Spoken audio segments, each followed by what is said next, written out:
Good evening, everyone. Good evening, everyone. Good evening, sir.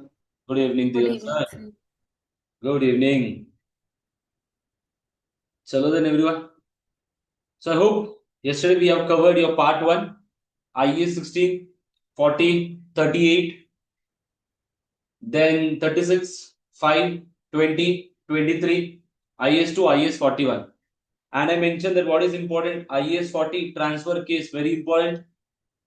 IAS 16, your revaluation, depreciation calculation. Sir, IAS 20, how should we recognize the government grant? IAS 23, what is the amount that we will capitalize? What is the amount that will go to P&L? IAS 36, what is the impairment loss, indicators, etc. IFRS 5, non-current asset held for sale, what are the conditions, criteria for theory purpose? And for calculation, lower of carrying amount of fair value less cost to sell. So today, we will try to Today, our aim will be to do the part 2, which is very important from the section B point of view as well as single entity point of view. Single entity point of view. Now, IFRS 16 will cover first. Then we will jump to IFRS 15 revenue. Then your financial instrument, EPS and tax. So, chalo then. Let us start with IFRS 16. Is the standard important? Yes, sir. Very important standard from section B, section A as well as section C. If you are lucky, you can get a single entity question if you know how to do. If not, you will say, sir, consolidation ही आना चाहिए. That depends upon your luck now. What will come in an exam. Chalo, IFRS 16 leases.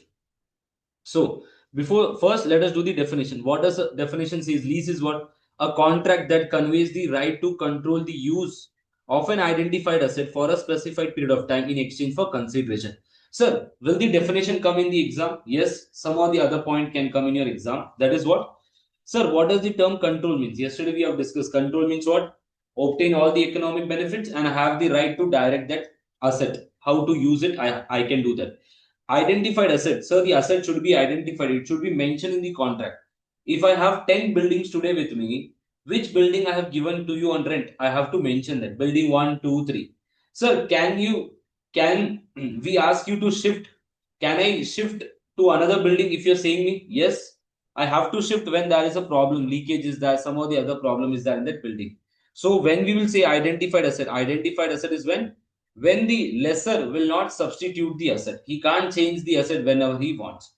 For MCQ, this can be important. Yes, there is no much in the definition part. The definition part is very important when coming to your SBI. Not here. Then, sir, date of lease. There are two dates which we have to understand. Inception date, commencement date. So, inception date means what? Date when the agreement is done between the lessor and lessee. We decide on this date whether it's a lease or not. So, commencement date means what? Date on which the lessor makes the asset available to whom? To the lessee. From this date, accounting is done. From this date, what is done? Accounting is done. Debit, right to use asset, credit, lease, liability, we record. Yes, sir. So, see here, everyone, a basic example which I taken in the class that a person A is that he's a lessor, B is the lessee. He has given what? His property on rent. 10,000 is the rent every year. So, 5 years, how much is the rent, sir? Sir, 50,000 is the rent. 10,000, 10,000, 10,000. Each year we record total 50,000 is the expense. So in P&L we record what? 10,000, 10,000, 10,000, 10,000, 10,000. Ultimately the expense is 50,000 only. To make your life complicated, as I mentioned, they have introduced present value concept. You discount these values, you get 37,900. What do you record initially, sir? Initially we record right to use asset and lease liability. Initially we record what? Right to use asset and lease liability. So for this right to use asset, what should we do, sir? We should depreciate it. One simple point. What is the second thing? So for this lease liability, we have to amortize it and we have to calculate the interest expense. So this 37,900 will go to P&L as a depreciation for 5 years and the interest expense is 12,100. So your ultimate expense is how much in P&L for the 5 years? It is 50,000 only. Yes, sir. 50,000. So now we have to understand what all is included in lease liability, what all is included in right to use asset. Sir, how should we do the depreciation? What is current liability, non-current liability? These are the important MCQs. Okay. Chalo then everyone. Now starting with lease liability. Right to use asset discounted. So what all is included in lease liability? Important, MCQ tested from this. In your pre-mock also MCQ is that. Calculation was not that. Theory question was that from lease. A sale and lease back question was there for 2 marks, and one 2-mark question was regarding your what is included in right to use asset or lease liability, etc. So see here now, in lease liability we include 5 things, everyone. Sir, fixed payment less any incentive. Sir, variable payment. See here. So fixed payment we will include, so simple, every year. If I get any incentive, I will reduce it. So variable payment, that variable payment should be based on any CPI or index rate, consumer price index, we will include it. Sir, if the variable payment is fixed today, fixed in substance, we will include it. We will include it. But if the variable payment is based on the usage, will you include it? Yes or no, everyone? Say me. Will you include it? If it is based on the usage, do we include it or we ignore it? Say me. If the variable payment is based on the usage of a machine, usage of an asset, do we include it? No, it is excluded. Remember that. Yes, sir. Then exercise purchase option. You have given a property to me on rent, and you have given me an option saying that, sir, after 5 years you can purchase it. Will I include that in the calculation of lease? Yes, if it is reasonably certain that I will consider it. If it is reasonably certain that I'll purchase the property, I will consider that. If not, no. Then penalties. So when will a lessee pay penalty? If he will terminate the contract. If he will terminate the contract, he will pay penalty. Sir, should we include this penalty in the lease calculation? Yes, if the lessee feels that he will terminate the contract before the term which is written. Then residual value, guaranteed residual value is included. So there are 5 things which are included. So what about unguaranteed residual value? It is not included, it is ignored. Simple. So for lease liability, we are done with the 5 things which are included. Then the next one. Sir, in right to use asset, what all is included, sir? Present value of the lease liability, any initial direct cost, any direct cost which we have incurred like installation cost, etc. Then payment made before the commencement, example any deposit, less any incentive we have received. Then present value of dismantling cost. Any dismantling cost after 5 years, I have to dismantle this this machine, so I'll incur some cost. That is also included. So lease liability, right to use asset done. So discount rate, the priority should be the priority should be given to what? Implicit interest rate. The priority will be given to implicit interest rate. So then incremental borrowing rate, sir, if implicit rate is not available, incremental borrowing rate will be given. And exam advice is what? Exam advice is that implicit rate will be given to you. Do not worry. Yes, sir. So with this, the first one, second one, third is done. Then coming to lease terms. So lease term will include what all? Why are we calculating this lease term, bete? For the depreciation purpose. Sir, it will include non-cancelable period that neither party can cancel, plus renewal period if it is reasonably certain that the lessee will renew this, plus cancelable period if it is reasonably certain that it is not exercisable. Not exercisable means the lessee will not cancel it. Simple. So see an example. If I say today the non-cancelable period is 5 years, option is that to renew it.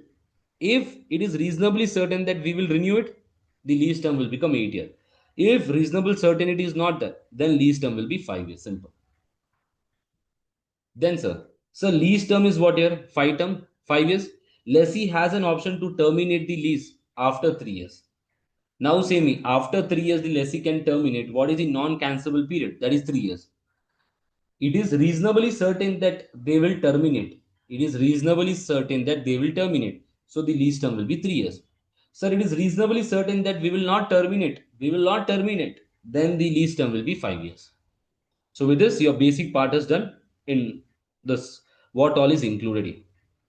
Now coming to the journal entry. What is journal entry? Sir, if any payment is done before debit, prepaid lease payment, credit, cash, then on the day what we record right to use asset lease liability and provision for dismantling. Any cash we receive debit, any cash which you have paid, we will credit it. Simple. With this, your this part is done. What is included in lease liability, right to use asset, lease term, etc. Now coming to the initial measurement and subsequent measurement. Sir, initial measurement, what do we record, bete? Initial measurement we record right to use asset and lease liability. First, we are doing for arrears, not for advance. Right to use asset and lease liability. Yes, sir. So subsequently, what should we do, sir? For this right to use asset, we have to treat it as per IAS 16 or IAS 40. In your exam, FR exam, 99.99% it will be IAS 16 only, not IAS 40. Yes, sir. This we have to depreciate it. And lease liability, we have to follow amortization table. Now a question to everyone. When you depreciate better, what should you do? Sir, when we do depreciation, we have to keep 2 points in mind. If lessee will purchase the asset at the end of the lease term, if lessee will purchase the asset at the end of the lease term, we will use what? Useful life. We will use useful life to depreciate it. Simple. If lessee will not purchase, if lessee will not purchase the asset at the end of the lease term, then depreciation should be shorter of two things: lease term and useful life. So be careful with this. If a MCQ comes, read it carefully. Whether the control will be transferred or not. If the control is transferred, what we say, if the asset is transferred at the end of the lease term, then useful life. If it is not transferred, shorter of lease term or useful life, depreciation. Yes, sir. Now coming to lease liability amortization table. Amortization table. So see here now. For arrears, what we do? Sir, arrears means what? The payment is at the end of the year. So how do we calculate the amortization table? Opening balance plus interest minus payment, we get closing balance. So this lease liability, what we say? So lease liability, we have to calculate carrying amount, non-current liability. So the question which will come for your exam, there are three MCQs. Other than this, nothing will come. Either to calculate current liability, non-current liability, or total expense. Or total expense. In total expense, you will consider what better? You will consider the depreciation. You will consider the interest also. You will consider the interest also. So, sir, what is current liability and non-current liability? What is current liability and what is non-current liability? See here now. This is a question which we have taken in the class. We'll do the same thing. So see here now. The year was 1, 2, 3. We have discounted this. We got how much? 31,550. 31,550. And in the question, what was mentioned that issue initial direct cost is that we added, and we have received incentive here. We have reduced it of 1,000. So how much is this? 33,550. So I record 33,550. I record lease liability of 31,550. Cash is coming in of 1,000 and initial direct cost. That is 3,000. That is the payment which we are doing from the bank account. Yes, sir. So now this 33,550 will be depreciated for 3 years because here the asset was not transferred. So shorter of 3 years or 10, it is 3 years. So 11,183 is the depreciation, as well as the interest is, let us calculate the interest. Interest is what, sir? First year 31,550 at 5 percentage payment, we get the closing balance. Now, if the question is asking what is the depreciation, this is the amount. If the question is asking interest, this is the amount. If the question is asking for the total, then add it as an expense. Then reduce the payment. So closing balance will be what? 23,128. Out of this, we have to separate it, current and non-current. Sir, what is the current part? What is the non-current part? Out of 23,128, next year balance is how much? 14,284. This 14,284 will be what? My non-current liability. And the difference between these two will be my current liability. See here. So non-current is 14,282. Next year balance. And the difference between these two, it will be my current liability. Current liability. So with this, your arrear case is done. Any doubts to anyone in arrears? Or is it clear? So with this, your arrear part is done.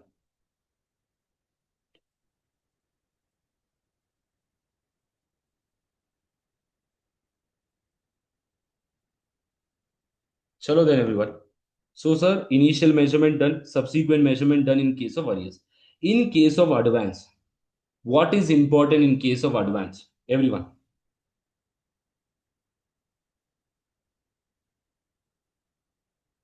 See now. In case of advance, advance means what? Payment is done today and benefit is in future. So payment, if I've taken a building on rent today only, I'm doing the first payment. If I'm doing the first payment today, will I discount it? No. See, company has taken for 5 years, 1st January 2000 X1, 20,000 is payable in advance, rate is 10 percentage, 5 years, initial direct cost is 2,000. So today I say that 2,000 is the payment here. 2,000, 2,000, 2,000, 2,000. beginning of the second year, third year, fourth year, fifth year. Yes, sir. Now, when I discount the first payment, I will never discount. The other four payments, we will discount it, we calculate the value. Now, listen. This 83,380 is what? Is the value of the liability before payment or after payment?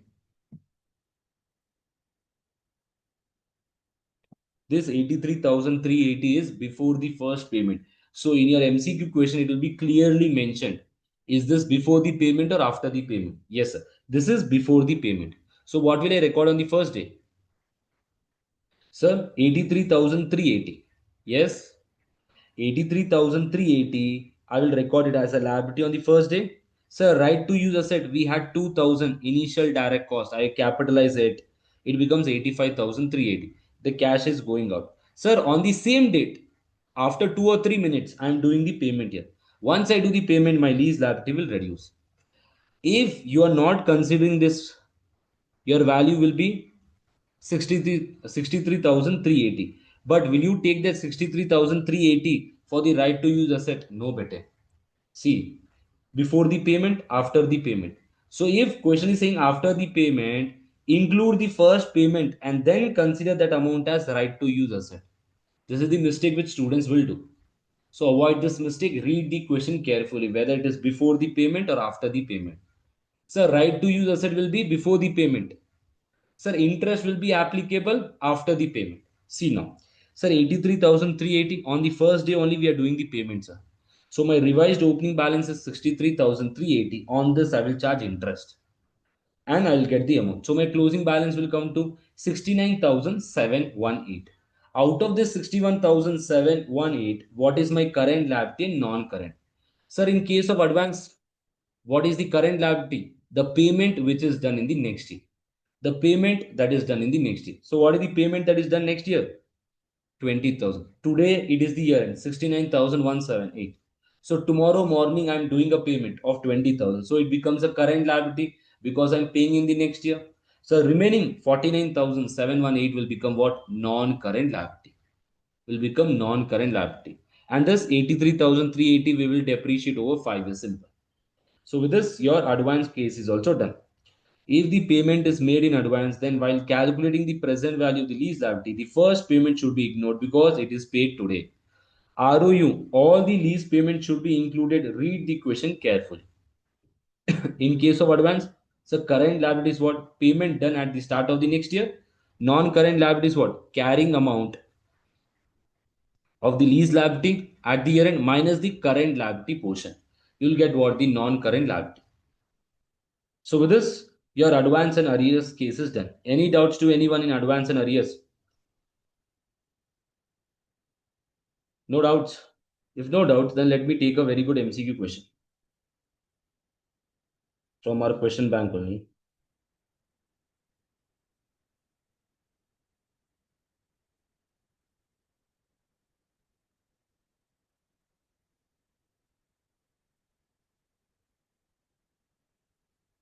Yeah, this question, everyone. See here, a very good question to be done. Question number 9. On 1st April 2006, W entered into a lease agreement. The payment term comprises 60,000 payable on first day. Okay, 60,000 is payable today. What will you say it is? Which case? Advance or arrears? Say me in the chat box. Fatafat. Advance or arrears on the first day only the payment is done. You will say advance, everyone. Yes, advance, advance, advance, advance. Chalo then let us read. Let us give me.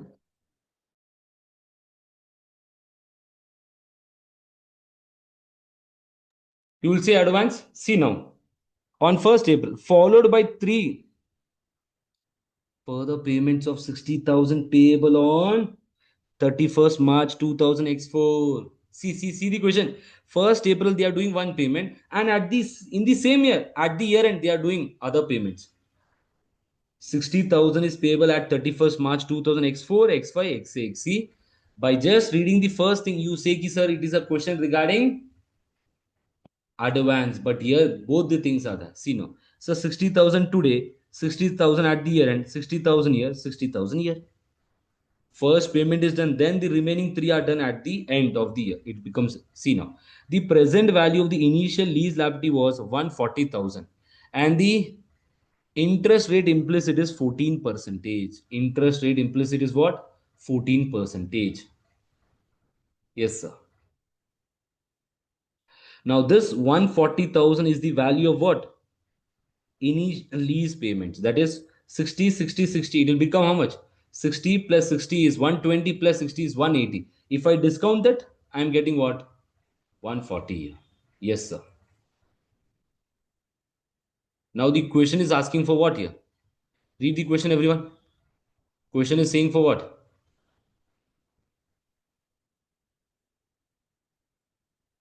The question is saying one simple thing. What is the interest expense that should be included in the statement of profit and loss? So what is the interest expense, everyone? Say me now. What is the interest expense you will consider here?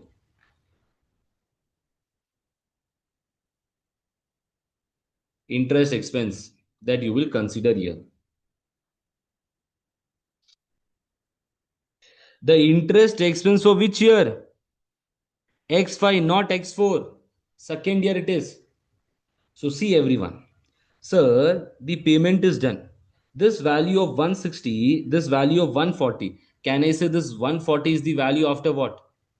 This 140 is the value after the first payment. So will you again reduce 60,000 from this? Nahi bete. First we apply interest on this. 14% interest, 9,000, 19,600. And then from this I will reduce 60,000. So how much is the balance I'll get here? What is the balance we get?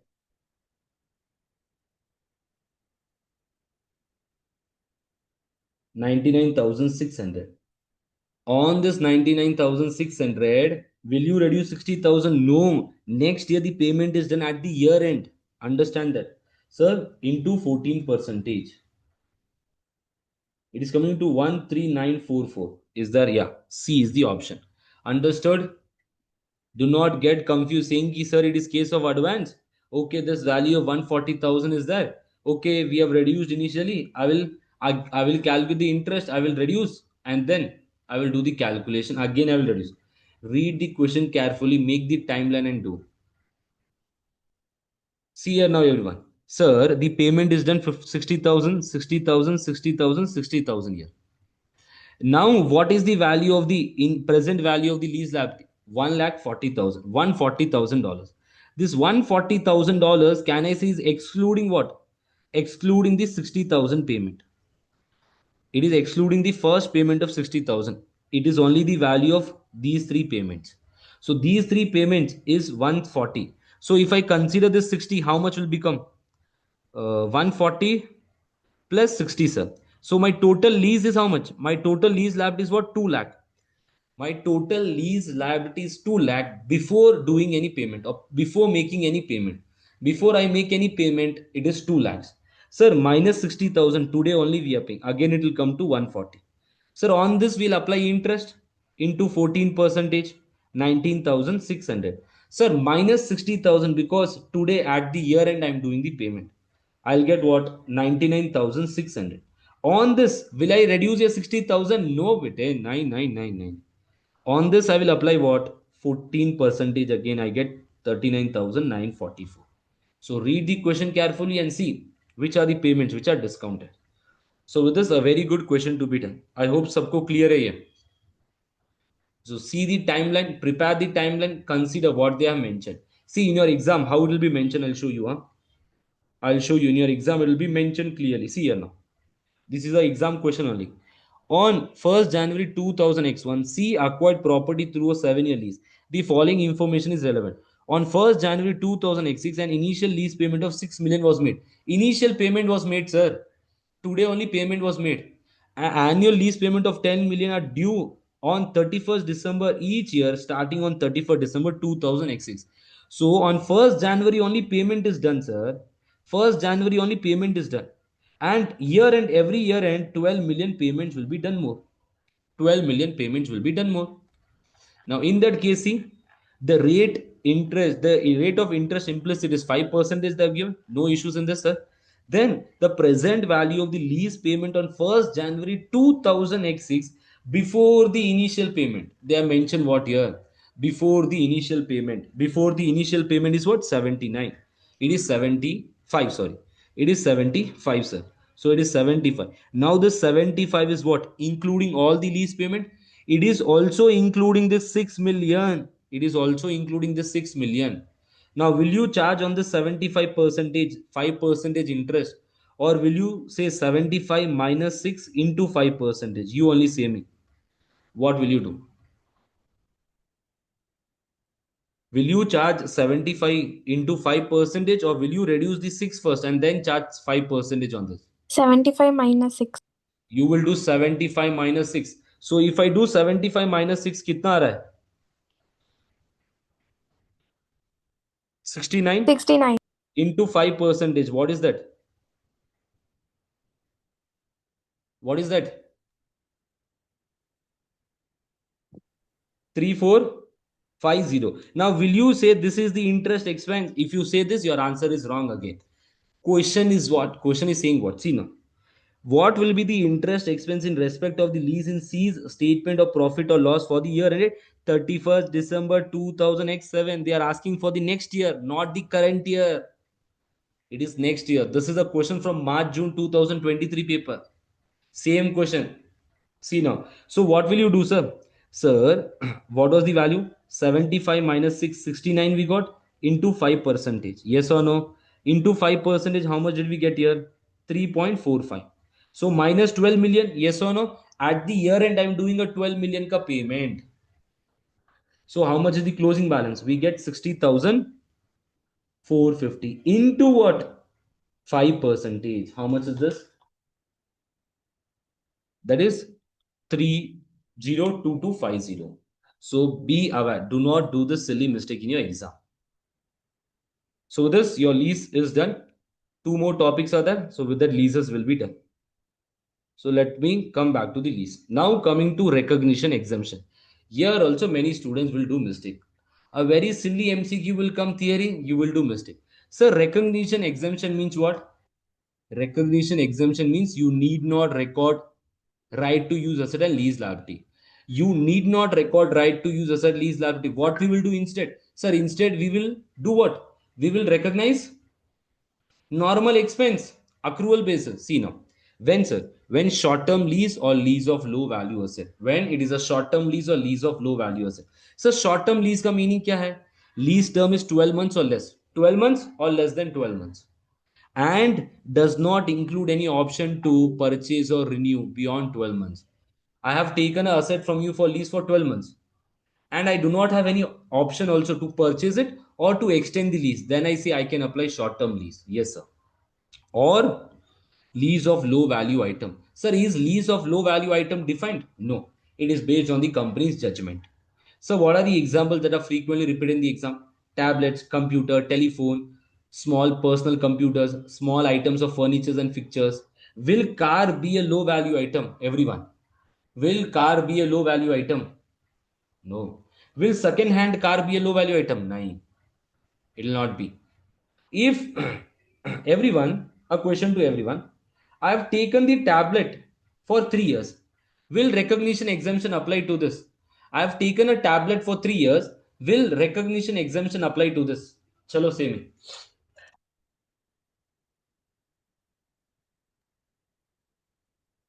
Chalo, chalo, chalo, chalo. I have taken a tablet for 3 years. Will short term lease apply to this? Others, jaldi, jaldi, jaldi. बहुत बार आता है exam में. Frequently repeated. One is saying yes, one is saying no. Others, confusion है क्या? See now. Is tablet a low value asset? Yes, sir. Will recognition exemption apply? Yes, sir. Sir, but it is given 3 years. I mentioned what is. It is or, it is not and. Any one condition should be satisfied. Either it will be a low value asset or either it will be a short term. So here we will apply what's a low value. It is not a short term this, but still recognition exemption will apply to this. Yes. Sir, how should we recognize the expense? No limit on low value. It is based on the judgment, but your it is given $5,000 in one of the publication. It's given $5,000, but that will not be good to follow in the exam. In exam, the examiner will ask you questions this way. They will say both the things. You will confuse and say, sir, recognition exemption will not apply. It's wrong. I'll take a MCQ also, do not worry. Sir, expenses. Then expenses, how will we recognize expense? Expense on either straight line basis. We will recognize the expense on either straight line basis over the lease term, or another systematic basis. Or another systematic basis. Either SLM or any systematic basis. But 99.99% for exam, we follow SLM only. So see here, everyone. I say I've taken the tablet for 3 years. So recognition exemption will apply. I am paying 10,000, 12,000, 13,000. My cost is how much? My expense is 35,000. So 35,000 divided by 3. What is my expense per year? My expense is 11,666. 11,666. So the question will be given and options will be given. What is the liability? What is the liability we have to record? See here, expense is how much? 11,166. Cash is going out how much? 10,000. The remaining is what? Liability I have to pay. Liability which I have to pay. So here the payment is done 10,000, but expense I'm recording 11,666. So the difference will be what, sir? The difference will be what? A liability. Yes, sir. It will be a liability. So with this, your recognition exemption is also done.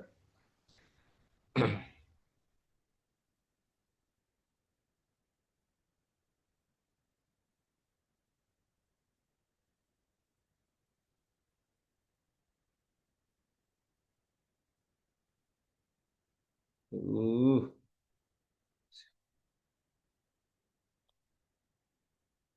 Everyone see this question? Question number 3. Say me what is the answer. Chalo. Question number 3. What is the answer for this?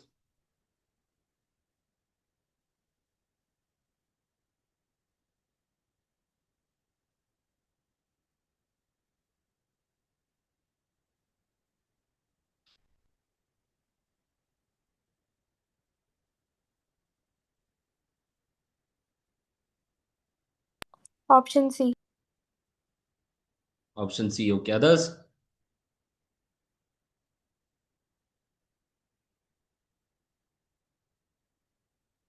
It's option C is the right answer. Chalo. Motor car with a cost of, sir, motor car, it is not a low value asset, but can I say it is a short term lease? Yes, sir, it is permitted. Telephone, sir, telephone is a short term, low value asset. Even though 24 months, ignore it. It is low value. Motor car, which originally costed 10,000, is motor car a low value asset? No, never possible. But, sir, is this a short term? Let us check that. But the short term value is what? 24 months. Is this short term? No. Even though current value in the market is 500, we will not care about that. Understand that. It is a long-term asset. It is not a low value. So option C is the right one. Desk is a low value asset, and desk furniture, fixtures, and fittings I mentioned to you. So answer is C. So with this part is also done. Chalo, recognition exemption is also done. Then the last topic of your leases, sale and leaseback. Let us do this. So sale and leaseback. In sale and leaseback, what will happen? See here. A person A is there. This person A is selling the property to a building or a machine to B, and once he sells it, it will again take it back. It will take it back. So A is selling and leasing back the asset. Now, when we will say that the sales transaction is completed as per IFRS 15, when the performance obligation is satisfied, and in your question, in your MCQ, it will be mentioned that the performance obligation is satisfied. Sometimes a MCQ comes, if the performance obligation is not satisfied, what should we do? See, sir, if control is not transferred and control is transferred. If control is transferred, treat the amount received as a loan. Sir, if control is not transferred, we will treat this amount as a loan. Debit bank, credit loan. And asset, we will not de-recognize. We will recognize with ourselves only. Then, next part. When control is transferred. So when control is given, transaction should be treated as a sale and lease back. Transaction should be treated as a sale and lease back. In sale and lease back, what we do, sir? We de-recognize the asset, we record right to use asset and lease liability. Lease liability. If transfer does qualifies as a sale, then the seller, lessee, must measure the right to use asset as the proportion of the carrying amount that relates to right retained. Right retained. So this lessee will do what? Some of the right he will retain and some he will transfer. Some he will transfer. So the gain or loss is recorded on what? Right transfer. The gain or loss is recorded on what, sir? Right transfer. Right transfer. On that we calculate the gain or loss. And for gain or loss, I have taught you two methods. Either use the journal entry method or the step, which I have given three steps. So see here now, everyone, let me take an example. So the fair value of the asset is what's a 150. Selling price is also 150. So carrying amount is 100. Present value of the lease liability is 120.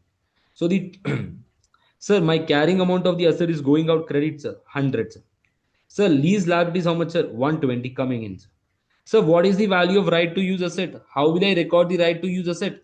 Sir, carrying amount into present value of the lease liability divided by fair value. See, 100 is the carrying amount into present value of the lease liability divided by what? Fair value of the asset. So if you do this, you get 80, sir. So the difference was on the credit side. So it is what? Profit on the right transfer.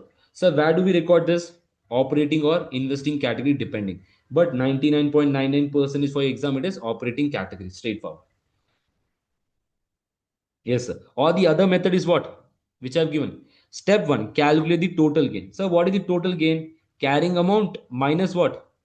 Minus the selling price, that is 50. I got what? Carrying a fair value of the asset minus the carrying amount. So this is our total gain. Then step 2, gain relating to right retain. So what is the right retain? Total gain into present value, that is 130 divided by 150. Then what we will do? This is the gain of right retain. What will I do? I will take the total gain and I will less what? I will less what? Gain relating to right retain. So I get what? Right? Gain relating to right transfer. See, same thing we are getting. 100 minus this. 50 into 120 divided by 150. Then the remaining is 10. So this will be taken to P&L as a profit. Yes. So read the question, whether the question is asking regarding what, whether the question will ask you what is the carrying amount of right to use asset, what is the profit on right transfer, what is the profit on right retain. Frequently tested is what? This one. 80 percentage, this only will come. 20 percentage, this very rare. 0 percentage is कभी आता नहीं है. MCQ 2 questions. So with this, your sale and lease back is also done.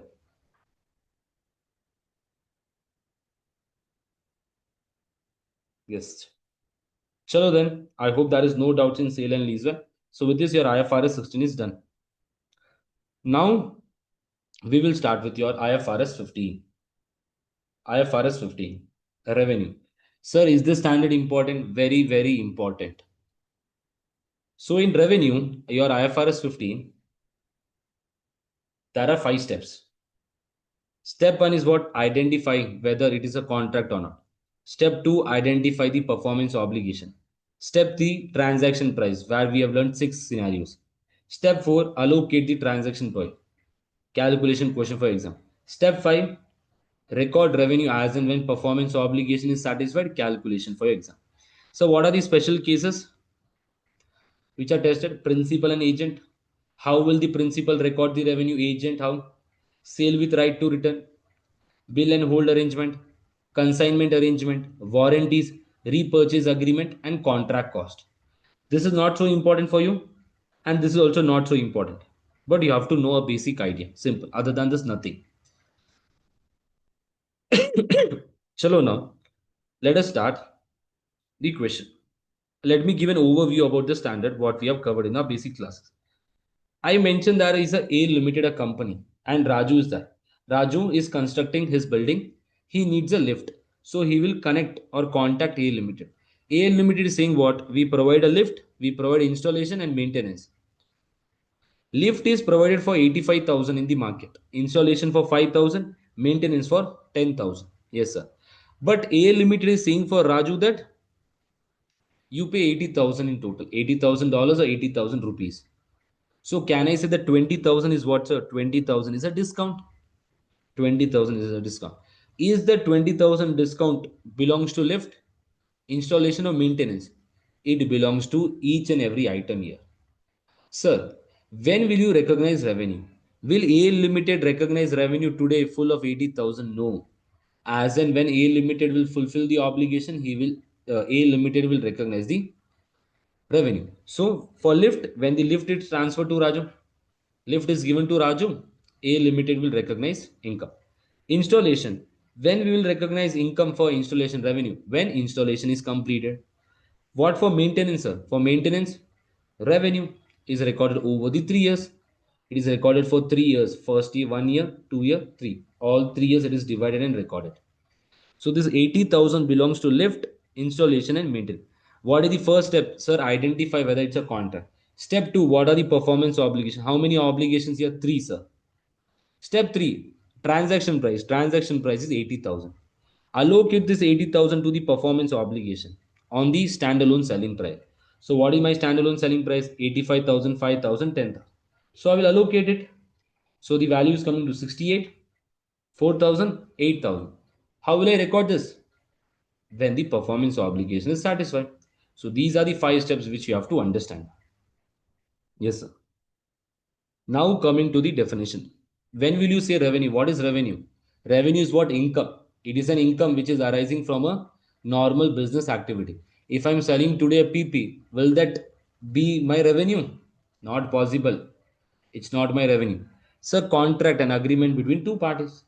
Customer, if I'm selling my PP to someone, will that someone be my customer? Yes, sir, he's my customer. But will he be customer as per IFRS 15.9? Not so important. Then this is not so important for exam. What is important? Yes, this one. Your IFRS 15 will not apply to financial instrument, leases, insurance is not part of your syllabus, non-monetary exchange. Very important for theory. I say that Geo company is there. Shell company, both are into petroleum business. Yes, sir, they have their own stations. Geo has a station in Mumbai, Shell has a station in Bangalore. Now, here in this Mumbai station, the reserve is not there, petrol is not there.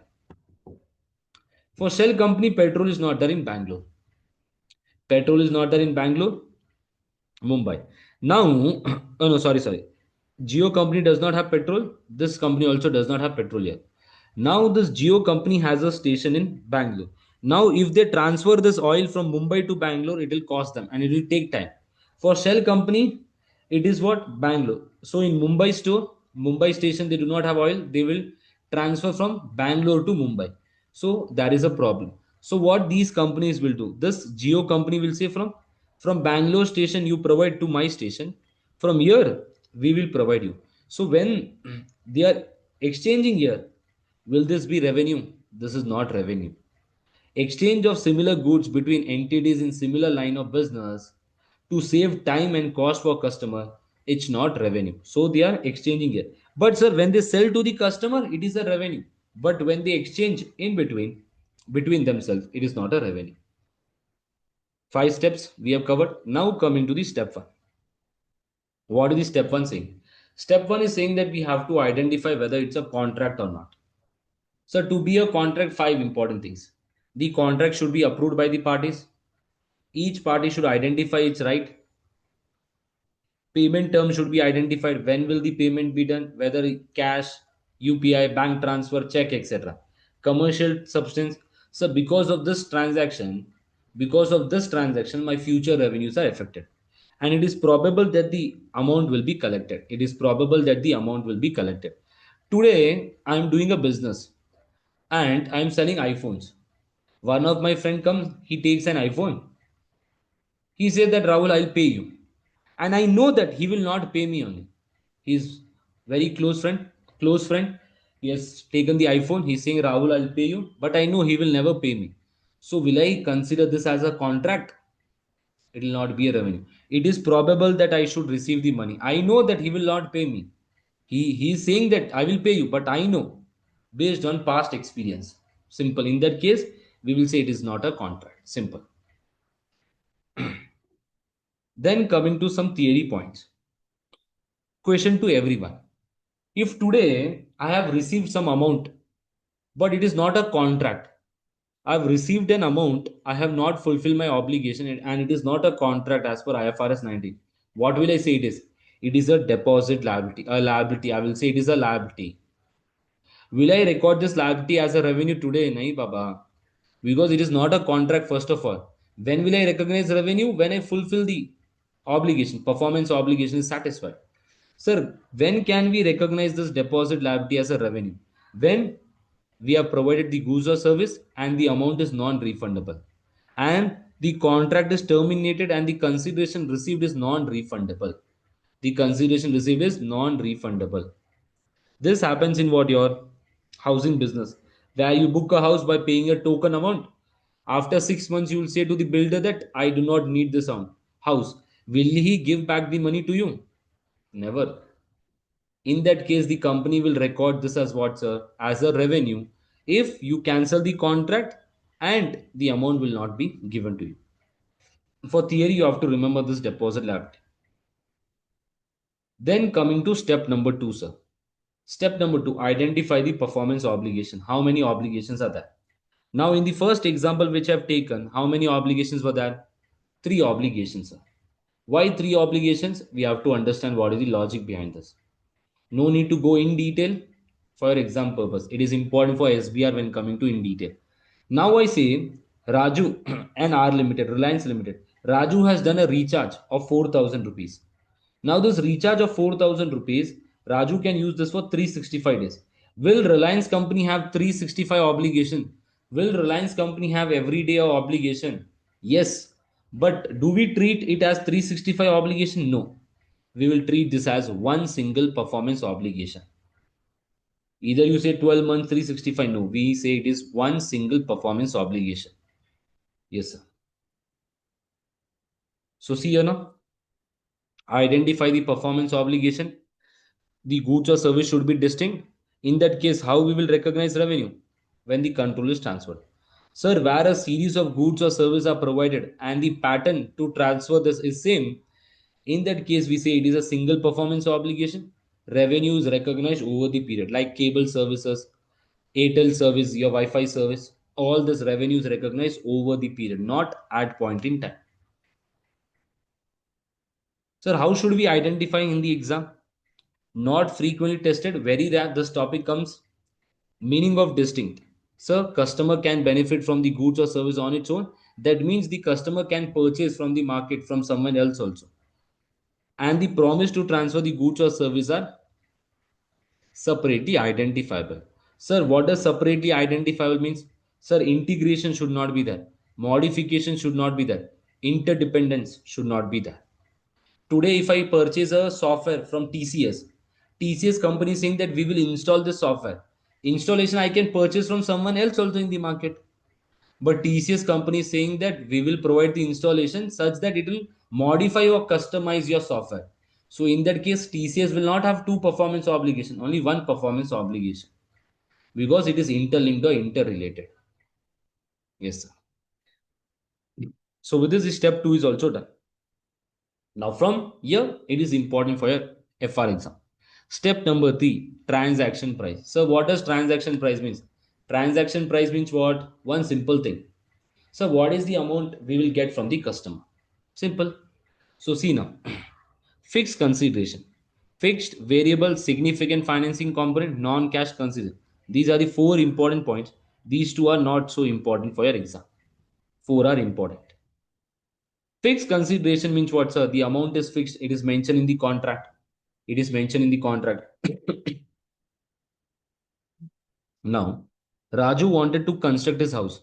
He have given this contract to A Limited to construct his house. Okay, when they have done the contract, A Limited quoted that you have to pay me $100,000. So this $100,000 is what's a fixed payment. ये क्या है? Fixed payment. But Raju is saying that you should complete the house within 1 year because I want to gift it to my parents. If you complete this house within 1 year, I will give you 20,000 extra bonus. If you complete within 1.5 years, I will give you 10,000 extra. Now, in that case, will A Limited include this also as revenue? Yes. A Limited, based on its past practices, will think whether we will be able to complete the construction of this house within 1 year. Then they will say the transaction price is what? $120,000. If not, they will say what? we can complete this within 1.5 years, then $110,000 will be the transaction price. Yes, sir. So see, transaction price includes fixed payment plus variable payment. So fixed payment is what? 1 lakh plus 20,000. So that is $120,000. Now this variable payment is based on judgment. It is based on judgment. I have not seen questions regarding variable payment, but theory for sure in your exam.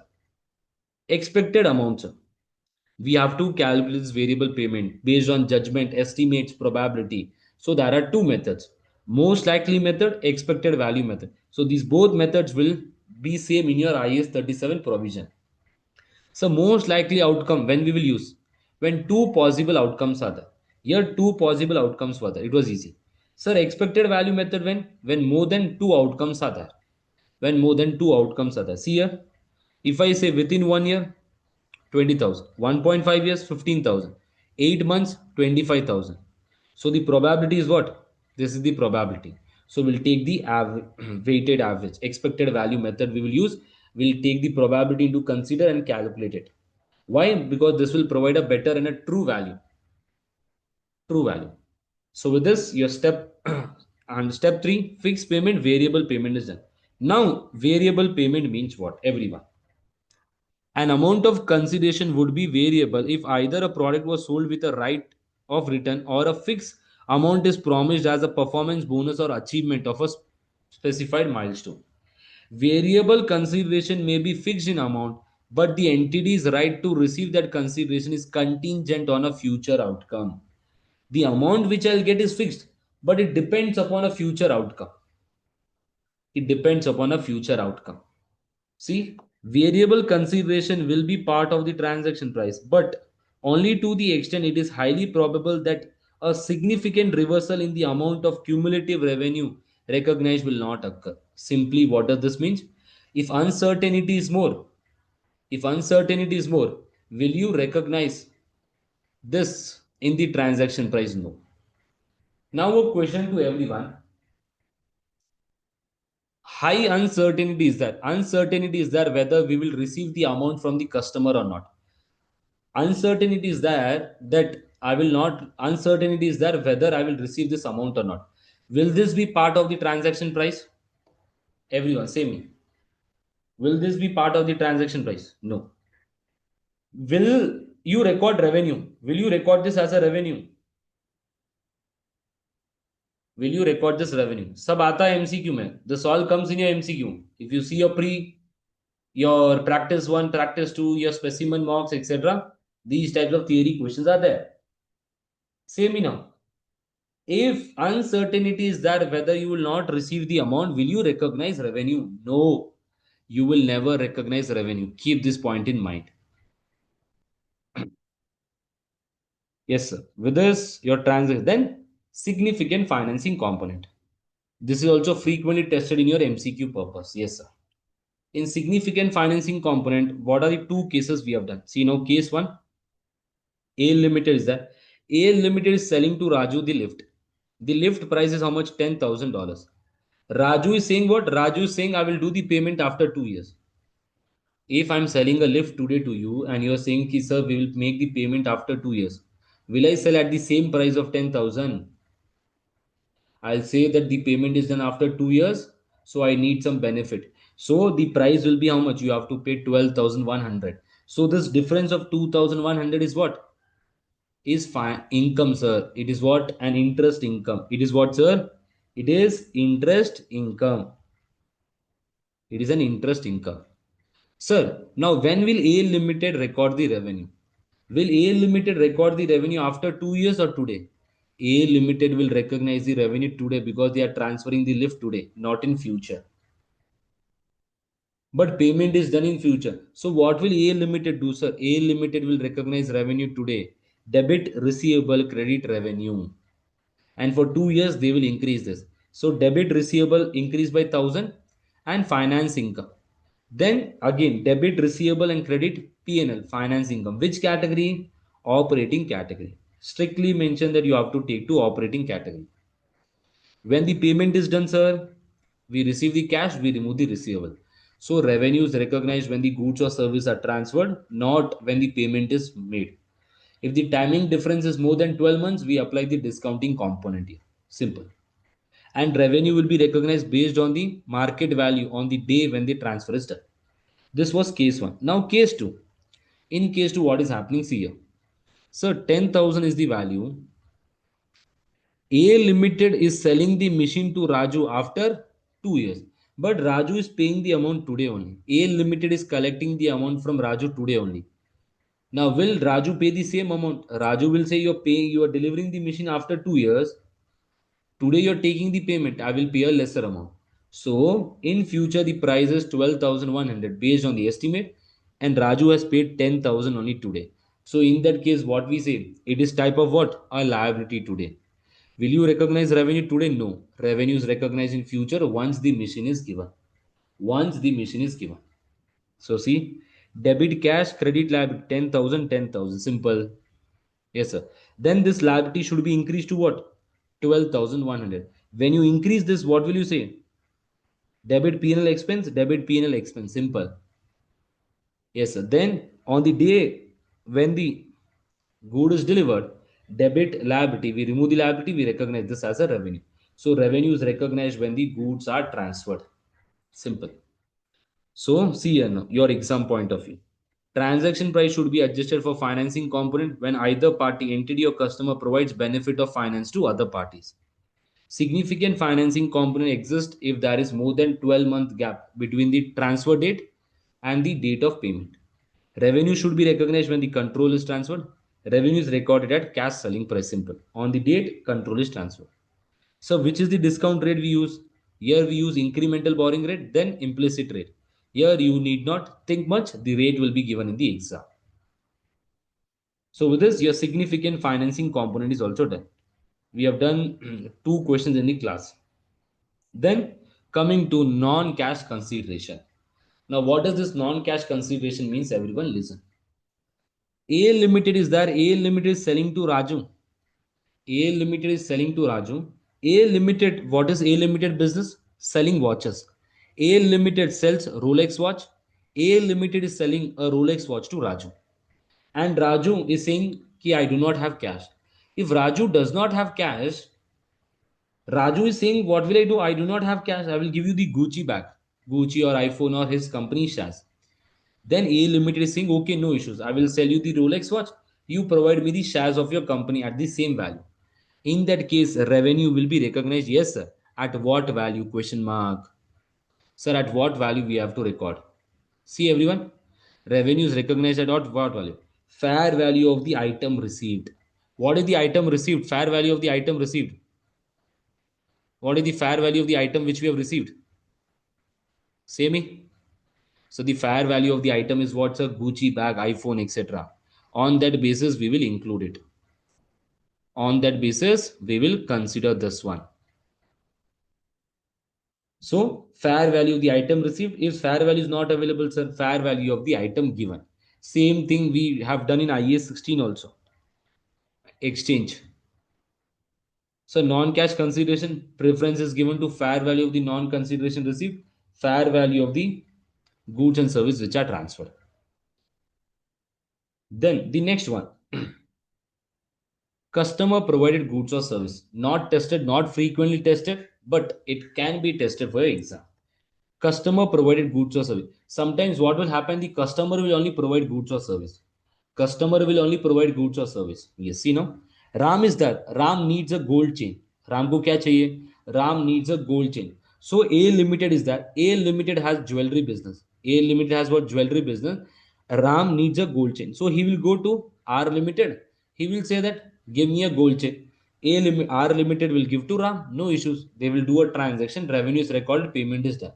But the issue comes when Ram is saying that I will give you the gold biscuit, you give me a chain. Ram is saying I will give you the gold biscuit, you give me the chain. Then what will R Limited do? Take this gold, give the chain. Now see, there are 2 things here. Ram has given the biscuit and received the chain. In that case, can I say the gold biscuit now belongs to him? R Limited. Or the second case is what? Ram has given the gold biscuit and he has mentioned that from this gold biscuit only make the chain and give me. Ram is saying, take this gold biscuit, use this gold biscuit only and make the chain. Because this gold biscuit belongs to my grandparents. They have given me.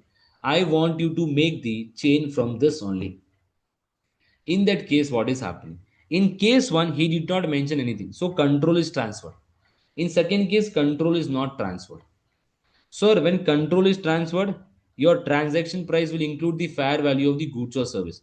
Whatever is this gold biscuit, for revenue, R Limited will record this gold biscuit together. If control is not transferred, in that case, R Limited will record only making charges as revenue.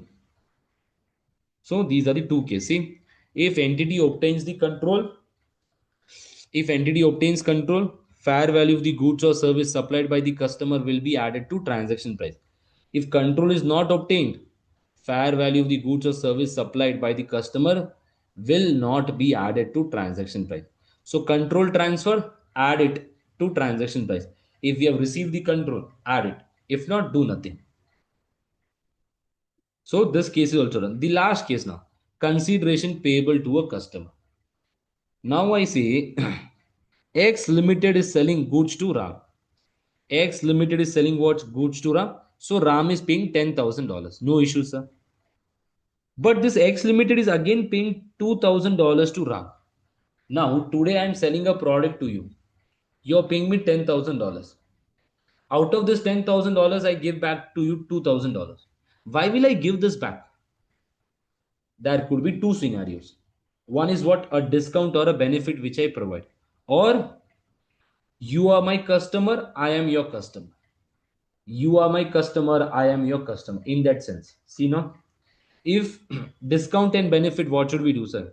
If the amount which I've given to you is not relating to any goods or service which I purchased from you, then I will reduce from the transaction price. If X Limited is a customer of R Limited, it is related to a purchase of goods or service, it will not affect transaction price.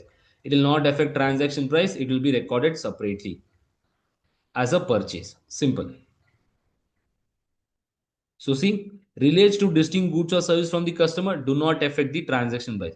Does not relate to distinct goods or service, affect the transaction price. Simple. So with this, your step 3 is done. In step 3, what is important? The calculation and the theory. As mentioned, a lot of times we have seen the theory is tested from variable consideration, significant financing component, and non-cash consideration. The other two are faltu topic, not repeated, very rare. Then coming to the step 4. So the step 4 was what? Step 4 was allocation of transaction price. The step 4 was what, sir? Allocation of transaction price. So in the basic example, we have seen 80,000 was the value of the lift. Yes, sir. 80,000 was the total value. Lift price was 85, 5,000, 10,000. So these values are what? SSP, standalone selling price. As per the market, what is the price? So this 80,000 I will allocate to lift, installation and maintenance based on what? SSP. Sir, if standalone selling price is not available, what we will do? For an exam, 100% standalone selling price will be provided. But for theory question, they can test saying that if standalone selling price is not available, what will you use? What we will use? We will use the competitor's price. So competitor's price is also not available. Then cost plus margin. If standalone selling price is not available, I'll see the competitor's price. So there is no such competition. Then whatever is my cost plus the margin or markup. Not for calculation, for theory. So allocate the transaction price to each performance obligation on relative standalone selling price basis. Standalone selling price means what? The market value. If SSP is not available, as mentioned, competitors, cost plus margin. This is residual approach, not so important. Yes, sir. So allocation of a discount, it's type of a discount. See here now everyone, this was a basic question which we had taken in the class. 3 products are sold for 10,000. So this 10,000, but the SSP is what? 12,000. So what will I do? This 10,000 I should allocate on these 3 bases. Allocate it, get the value. Simple. Step number 4 is very simple and not frequently tested because it's a very simple step.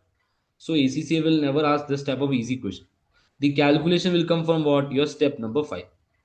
Step number 5, a very important input and output method. I hope everyone knows that. A very important topic. You will have a question regarding revenue. Yes, sir. Then now everyone see. Recognize revenue as and when the performance obligation gets satisfied. Sir, when we will say that the performance obligation is satisfied? When the asset is transferred, when the control is transferred.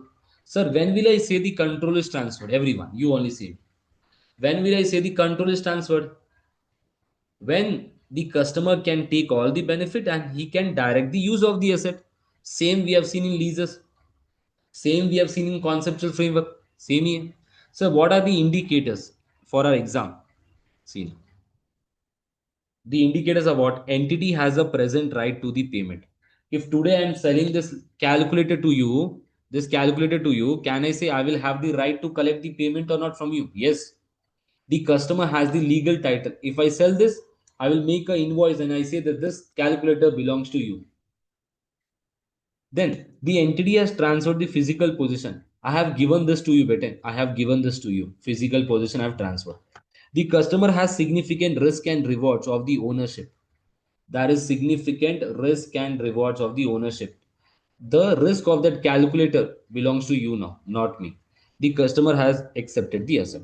At that time, we say control is transferred. Now, sir, transfer of control. The control can be transferred in two ways: over a period or at point in time.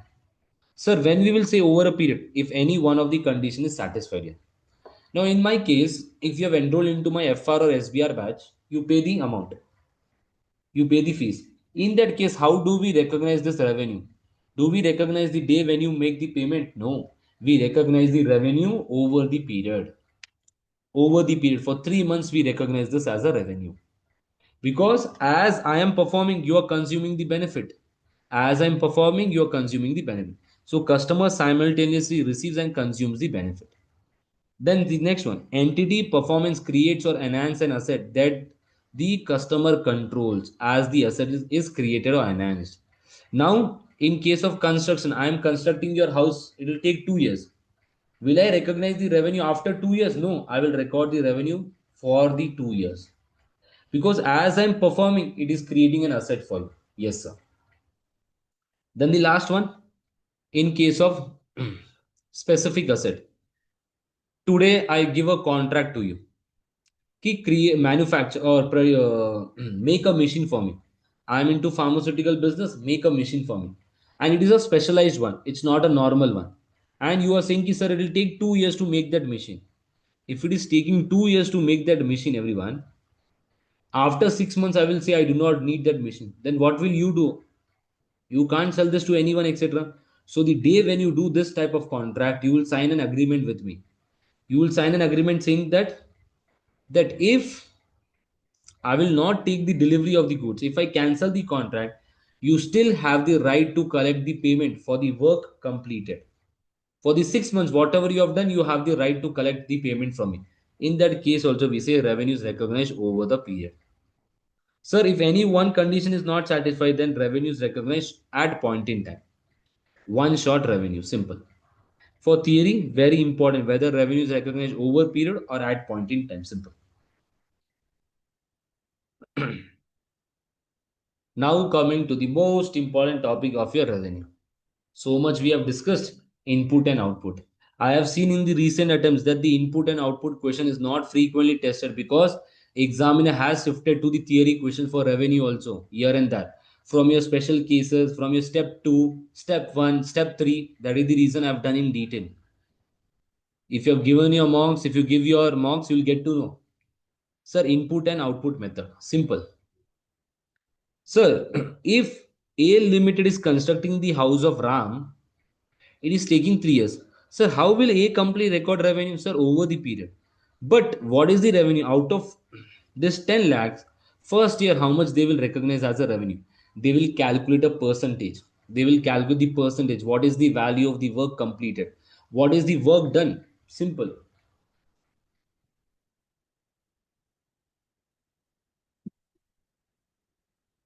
What is the value of the work done?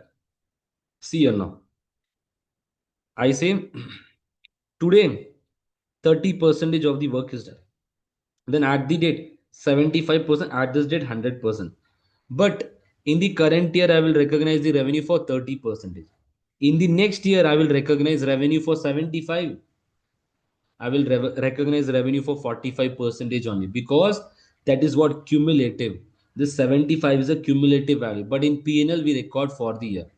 So read question carefully whether the examiner is asking the revenue for the first year, second year, or third year. It is important. Yes, sir. See now, everyone. The methods of measuring. So in the question, it will be mentioned whether it is input or output method. Sir, input method means based on the cost which we have incurred. What is the cost we have incurred? Output method means what? Based on the value of the work. Someone will value our work. Okay, this is the value of the work you have completed based on the transaction price. See the step now. The step number one is what? Calculate the overall profit or loss.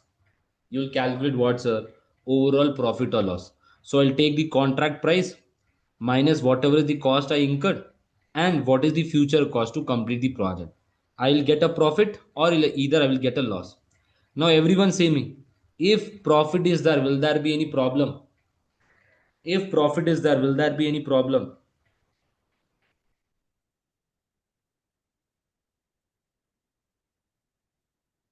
If profit is there, will there be any problem?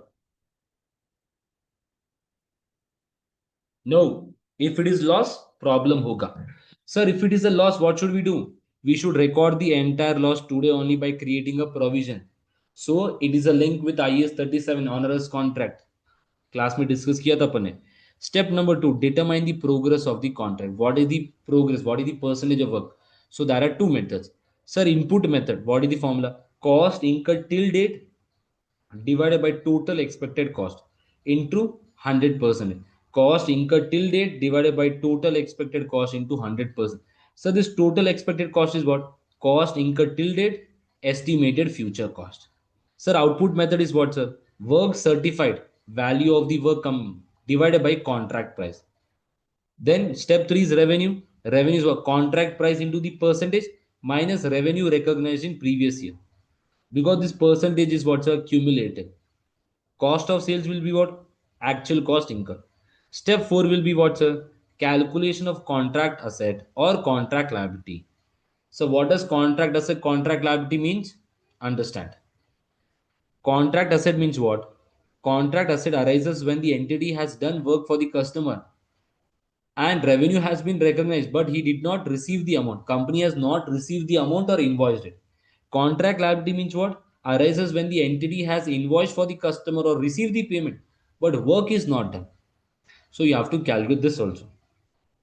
So see, revenue recognized to date, it is to date, till that date cumulatively. Invoiced to date, what is the invoiced? So out of invoiced and payment, the priority should be given first for invoice. What is the amount that is invoiced? If amount invoiced is not given, then go with payment received. Reduce it, you get your contract asset or liability. If it is a positive value, it will be what? If it is a positive value, it will be what, everyone?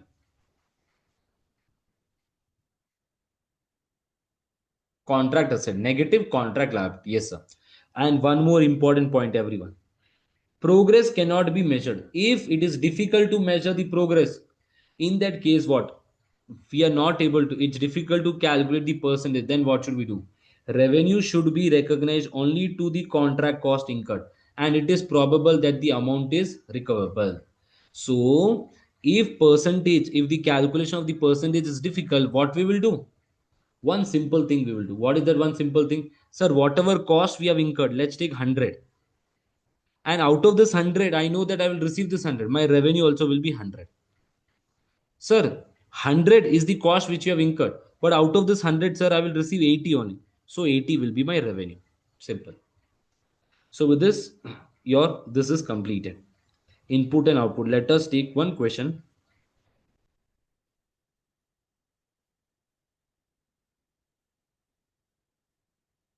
See here, everyone. Question number 5. In the regular class, we have done 8 to 9 questions regarding this topic. So you have to be perfect with this. Very important. On 1st January 2001, C entered into a contract with a customer to construct a specialized building for consideration of 10 million. C is not able to use the building themselves at any point during the construction. Okay. At 31st December 2001, C had incurred cost of 6 million. Future cost is how much? 6 million. C measure the progress towards based on cost incurred. Cost incurred means input method. It's input method, bete. And what is the amount received? 3 million from the customer. So what is the step one, sir? Overall profit or loss. What will you say? Sir, 10 million is the contract price minus cost incurred 6 million minus 6 million is the cost. So 2 million is the loss. Yes or no? Yes, sir. 2 million is the loss. This, as per prudence concept, we have to recognize the entire loss for the first year only. Let us see now. So step to the percentage. What is the cost? Incurred till date 6%. What is the total cost? Total cost is 6 plus 6. That is 50%. So the contract is what, sir? 10 into 50 plus 5 million. Sir, what is the cost incurred now? You only say. 10 into 50%, that is 5. And the cost incurred is 6 million. How much is the loss I am recognizing? Sir, we are recognizing a loss of 1 million only. But we have to recognize the loss of how much? We have to change this to 2 million. How can I recognize the loss of 2 million? I will increase the cost of sales, everyone. I will increase the cost of sales. So how much it will be? So 5 minus 7, I am getting 2 million. So what is the journal entry for this 1 million extra? Debit cost of sales, credit provision of 1 million, 1 million. Understood, everyone? So read the question carefully. What is the question saying? Is the MCQ asking what is the liability that is recorded? Liability will be 1 million here. Sir, what is the asset here now? Here your asset is what, sir? 5 million is the revenue minus amount received is 3 million. My contract asset is what? 2 million. My contract asset is 2 million. Note, if the expected outcome is a loss, the whole loss should be recognized immediately and the balance should be recorded to the, how will you recognize? As a cost of sales, and you create a provision. So debit cost of sales, credit provision. Yes, sir. So these are the questions which we have done.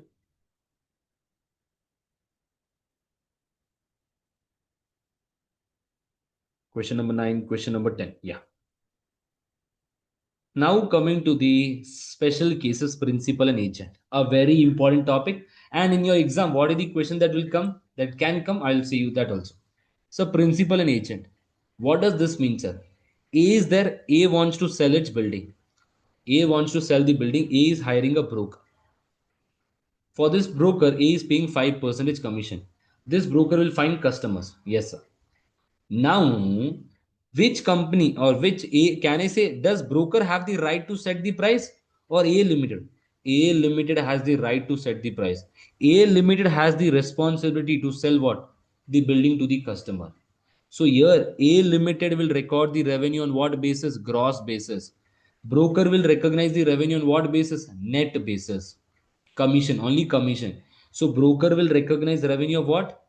5%, that is 5,000. A limited will record revenue of full $100,000. So this 5,000, how will A limited record? As an expense in P&L. Will A limited record revenue of 95,000? Say me. Do not do this. This is wrong. The examiner will do this. You have to correct it. So you have to increase the revenue by 5,000. So broker will record the revenue for 5,000. A limited will record the revenue for 1 lakh. Principal will record the revenue for gross amount. Broker will record for commission. See, principal recognizes revenue on gross basis. Agent recognizes revenue on net basis. Only commission or fees to which it is entitled. Sir, how do we identify whether it is a principal? The entity is primarily responsible. Which entity is responsible? Entity A. Which entity has the right to set the price? Entity A. Then the risk of the inventory is belonging to whom? The risk of the inventory also belongs to A limited. Each and everything belongs to A, so A will become the principal.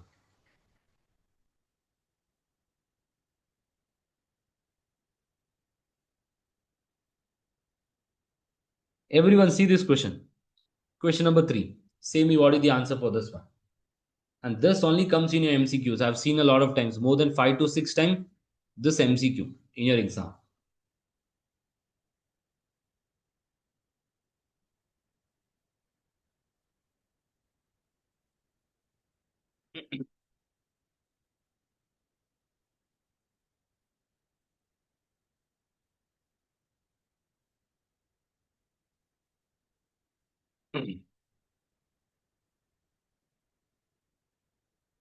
What is the revenue T company will record? Say me.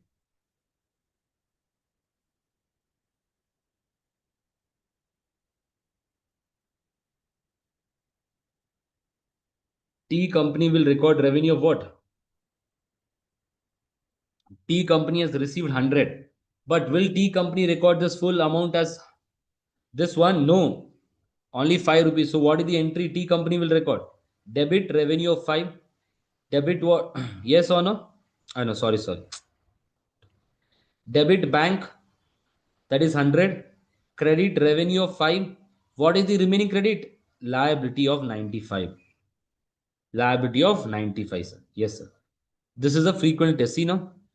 P is a principal or agent. So what is the commission? 5. But T company has received how much?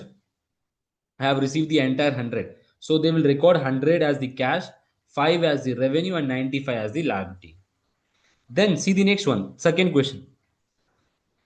Hedge company revenue includes 45,000 for the goods it sold, acting as an agent for O. Hedge earned a commission of 10% of the sales and remitted the difference of 10,500 that is included in the cost of sales.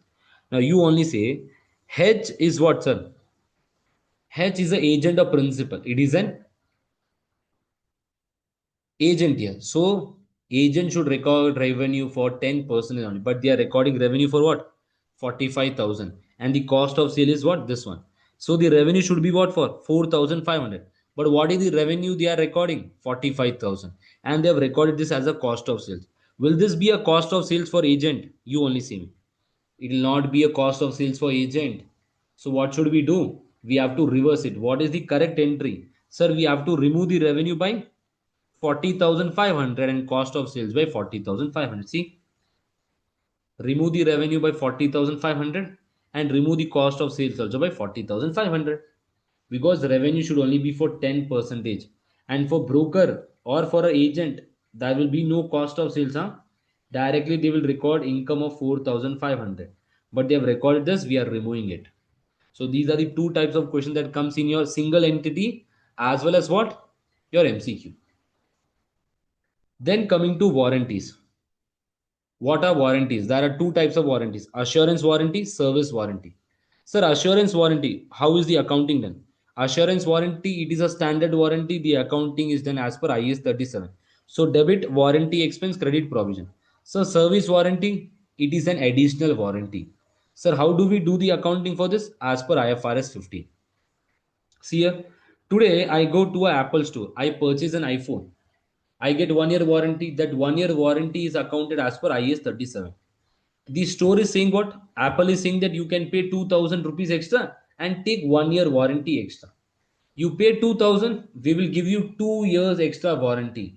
That 2,000 which I am paying for 2 years extra warranty, it is treated as per IFRS 15. Additional warranty. Additional warranty.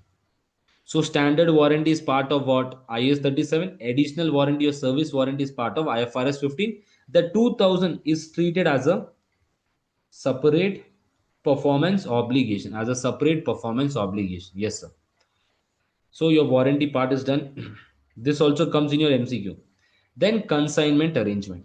So what does consignment arrangement mean? See here, everyone. This is Maruti Suzuki. That is a car dealer. Maruti Suzuki will provide the car to this dealer. This dealer will sell to the customer. Now, today, Maruti Suzuki has given the cars to the dealer.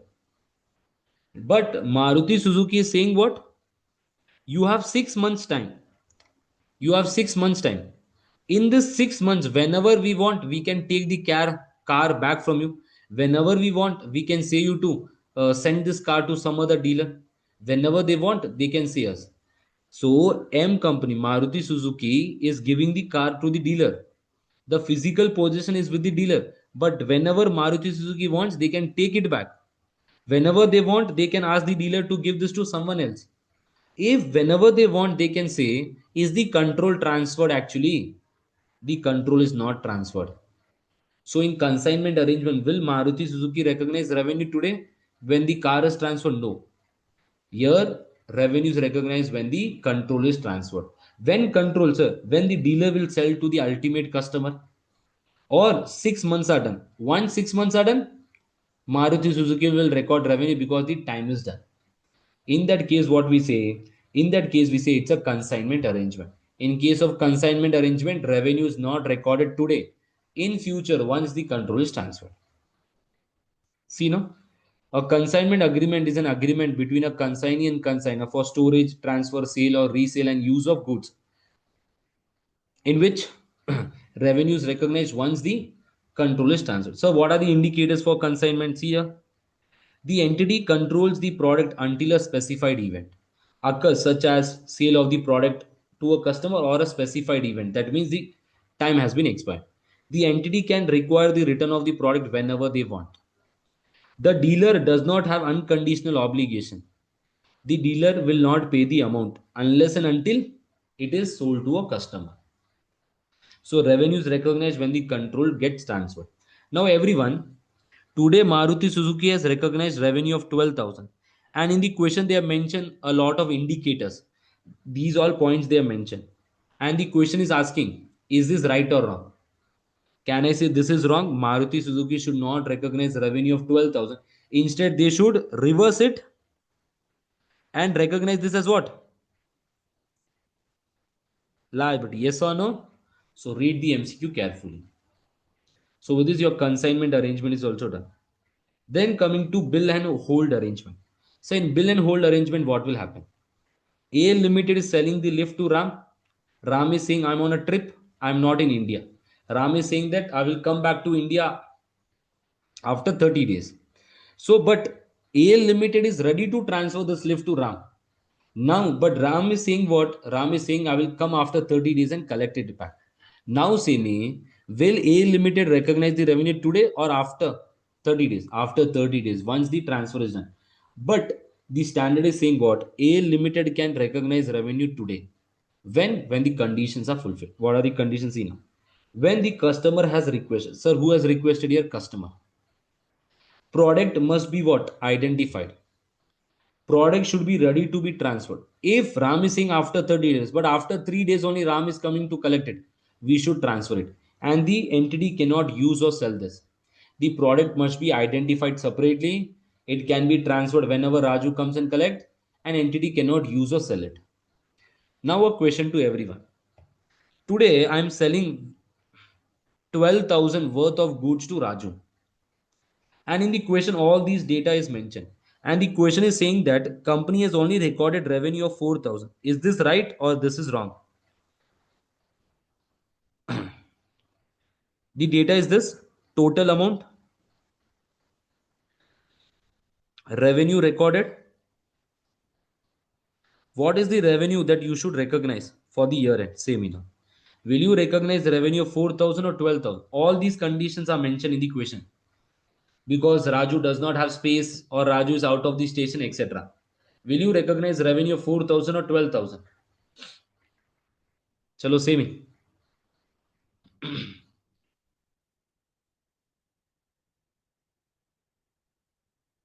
Revenue will be of 12,000. Understand that? Yes, Digant, you're right. 12,000 is the revenue. So this is done. So bill and hold arrangement, we have discussed these points. Then repurchase agreement, the last topic. Repurchase agreement means what, sir? A Limited is selling a machine to B Limited, and A Limited is saying that again I will purchase from you. A Limited will purchase this from B Limited.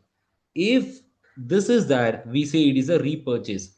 If the repurchase price is more than the selling price, if I'm selling at 10,000 to you and I'm taking this back for 12,000, I say I will purchase this at 12,000 or 14,000. In that case, this substance over form concept you have to apply. This is what? A loan transaction. It's not a normal transaction, understand? It's a loan. It's not a sales transaction. Yes, sir. Sir, if the repurchase price is less than the selling price, then it is what? It is a lease. IFRS 16 leases will apply, and the examiner has strictly mentioned that the calculation can come regarding the this one if the repurchase price is more than the selling price. But ACCA examiner has mentioned that the calculation for lease will not come, but you have to know what is the accounting. If repurchase price is more, financial liability loan. If repurchase price is less, lease accounting. Follow that. Yes, sir. Then contract cost. Sir, this is the detailed part of the contract cost, which is not there for you. Which is not there for you. What is important here? What is the examiner saying? For the FR, for the purpose of FR exam, any cost incurred to fulfill a contract with a customer should be expensed to statement of profit and loss. Simple. Whatever is the cost which we incur will be directly taken to P&L, because the standard is saying what we should recognize this as an asset and then we should transfer this over the period. But that detailed calculation is not there for you. For FR, what they're saying, simply take it to P&L as and when the cost is incurred. Simple. So with this part is done. Sale with right to return, not so important as mentioned to you. In our class, we have discussed this detail, but just revise it once. It's enough. So with this, your IFRS 15 revenue is also done. So IFRS 16 leases is done, revenue is done. Any doubts to anyone?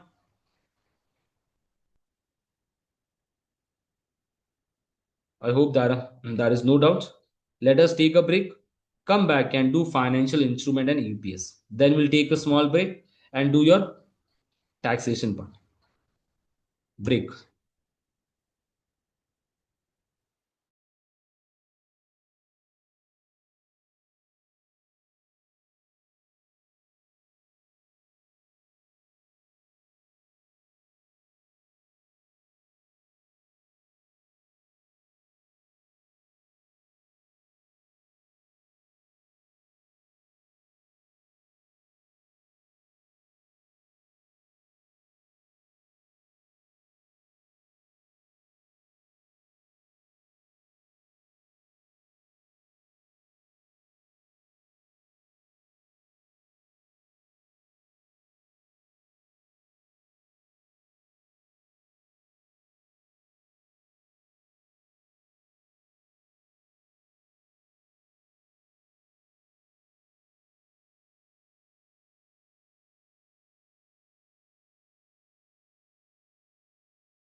Chalo, everyone come back.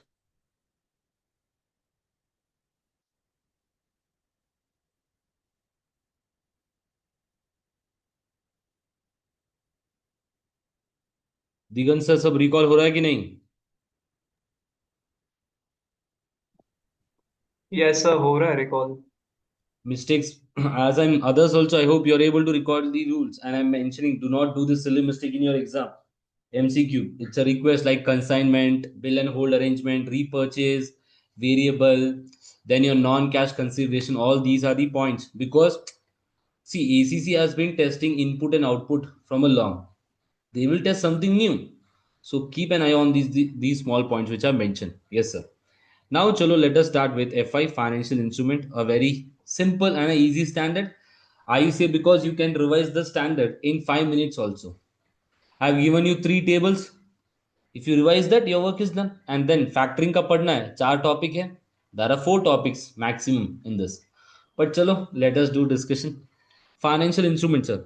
There are 3 standards: IAS 32, IFRS 7, IFRS 9. IAS 32 discusses about what, sir? Classification of financial instrument and their presentation. IFRS 7 about the disclosure of financial instrument. IFRS 9 about the recognition and measurement and calculation part. See here now the questions. The first theory question that can come is classification, whether it's a financial asset, financial liability, or equity. Then whether it's a equity or liability, you have to decide. Then calculation for financial liability, financial asset. Financial liability, two methods: amortization cost method, fair value through P&L. And examiner has mentioned that calculation will be from amortization cost method for financial liability. For financial asset, two further categories: debt and equity. Equity, two methods: debt, amortization cost, fair value through P&L, fair value through OC. Compound financial instrument, both theory plus calculation can come. This is for sure. Each and every past paper you see, 100% question is there from this. Yes, sir. Chalo then. Then we have derecognition of financial asset and financial liability. In financial asset, we have factoring, calculation as well, theory, very important. So some offsetting small theories that treasury shares, small theories there, which is important for your what we say theory part. This is an overview which comes for your exam, for FR exam. Yes, sir. Chalo then, let us start with the discussion. Let us first discuss the definition. So, what is the definition of financial instrument? Financial instrument is a contract that gives rise to both financial liability for one entity and a financial asset for one entity, financial liability or equity for other entity. In the class, we have taken a lot of examples, but let us understand what is financial asset. Financial asset includes what, sir? Cash, contractual right to receive cash, or another financial instrument from another entity. Then equity instrument of another entity. If I've invested in any company shares, that is also a financial asset for me. So contractual right to exchange financial asset. When we exchange financial assets under potential favorable condition, when I do betting and if it is favorable for me, it is a profit for me, it is a financial asset. So for the other party, it is a financial liability because it is a loss for them. Then, so financial liability, contractual obligation to deliver cash. We have to deliver the cash, we have to give the cash, or any other financial asset. Contractual obligation to exchange financial instrument with another entity under condition that are potentially unfavorable. It is unfavorable. Understand that. Third point, certain contract which will or may be settled in own equity shares. Number of shares will be variable. Whenever we do the settlement, settlement in our own equity shares, and the own equity shares are variable number. So if the number of shares are variable, it is financial liability. If the numbers of shares are fixed, it is equity. In detailed discussion we have done in the class. Now it's difficult for us to do that. Sir, equity instrument is what, sir? Contract to issue fixed number of equity shares. A contract to issue what? Fixed number of equity shares. The contract which evidences a residual interest in the asset of the entity after deducting all of its liability. All of its liability. Yes. So these are the examples which we have taken. See here now. Will inventory PP intangible asset be financial instrument? No, sir. Prepaid expenses, advance given for goods or service, advance received for goods or service. It's not financial instrument here. Contractual obligation is to deliver cash. A contractual obligation is to deliver goods and service, not cash here. Sir, gold, in case of gold, will it be financial instrument? Not a financial instrument. Yes or no? It's not a financial. Will gold bond be a financial? Yes, sir. It's a financial asset because we are investing. Then income tax. Will income tax be? Will income tax be? Income tax is not a financial asset because it is a statutory obligation, not a contractual obligation. Because of the laws and regulations of the country, we have to pay tax or we have to receive a refund. So, deposit given, all these are financial instrument. It is an asset for us or liability. So, with this part is done. Now, coming to the classification, everyone, which will help you easily. Sir, interest, if interest is mandatory, sir, it will be what? Financial liability. If it is at the discretion, it is not mandatory, sir, it is has the equity characteristics. So borrowing, it is redeemable. Redeemable means it has the characteristics of financial liability. Irredeemable, it has the characteristics of equity. Sir, if borrowing is convertible, if the conversion into variable number of shares, we will convert this into variable number of shares, financial liability. Why I'm saying variable number of shares is financial liability? Because here the shares are acting like currency only. Then if the conversion is into fixed number of shares, then equity, sir, then it is equity. But sir, it is compulsory to convert it. It is compulsory that we will convert into fixed number of shares only. Then equity. Sir, if the option is available, sir, if the option is available with the entity, if the option is available with the entity will always go with equity only because they want to save cash. Liquidity is important for them. Then, sir, if the holder, it is at the holder, the person has the right, the customer or the investor has the right. In that case, it becomes a compound financial instrument. Sir, cumulative preference shares has the characteristics of financial liability. Non-cumulative preference shares has the characteristics of equity, sir. Simple. Now coming to the calculation of financial liability. Financial liability calculation. Financial liability recognition. Financial liability is recognized when the entity becomes a party to the contractual provision of the financial instrument. It becomes what? Party of the contract. So measurement, the initial measurement, subsequent measurement. So initially at what value will recognize, subsequently at what value we will recognize. Initial measurement, financial liability is recorded at fair value. Financial liability is recorded at fair value. Sir, then sir, what should we do for the transaction cost? The transaction cost we have to capitalize. If I say capitalize, what we will do? We will reduce it. So financial liability initial measurement at fair value. So fair value as per IFRS 13. Yes. And transaction cost we have to capitalize because this transaction cost should be recorded over the period. How we will recognize this? We will less it from the value. Sir, if the financial liability is at what? Fair value through P&L, it is not at amortization cost method, then we say that transaction cost will go to P&L. P&L which category? Financing category. So in financial liability, there are two methods: amortization cost, fair value to P&L. If we follow amortization cost, we have to capitalize the transaction cost. Capitalization means we have to reduce it. So for fair value to P&L, it will directly go to P&L financing category. See now. Sir, in amortization cost, how do we recognize interest expense? Interest expense is recognized based on EIR rate. So payment is done on what? Payment is done on what? Your coupon rate. Coupon rate, that is face value into the coupon rate. Simple. So fair value to P&L. In fair value to P&L, we compare the fair value at the opening date and at the closing date. The difference will be taken to P&L, financing category. So this fair value to P&L we will follow for what? Short-term liabilities like derivative, future, forwards, etc. Not part of FR, part of SBR. Sir, how do we recognize the finance cost? The finance cost is recognized at coupon rate into face value. Which category? Financing category. Financing category. Yes. So see, this is the basic example which we had taken in the class.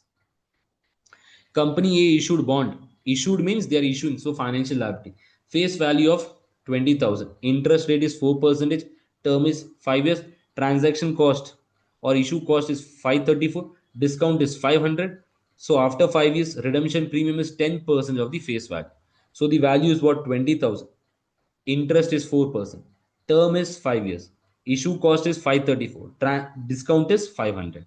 So redemption premium is how much, sir? 2,000 because it is on the face value. Yes, sir. Now, this is the normal accounting which you have learned in class 11th and 12th. But when you come to SBR, FR or IS and IFRS, they have done it is complicated by applying the discounting concept, present value. See, everyone. Now there is an effective interest rate. Instead of recording the expense, I will record the expense over the period with the help of an effective interest rate. So the effective interest rate is what 7%. Now say me, this effective interest rate will include what? All the four expenses. Discount is an expense for the company. Premium is also a cost for the company.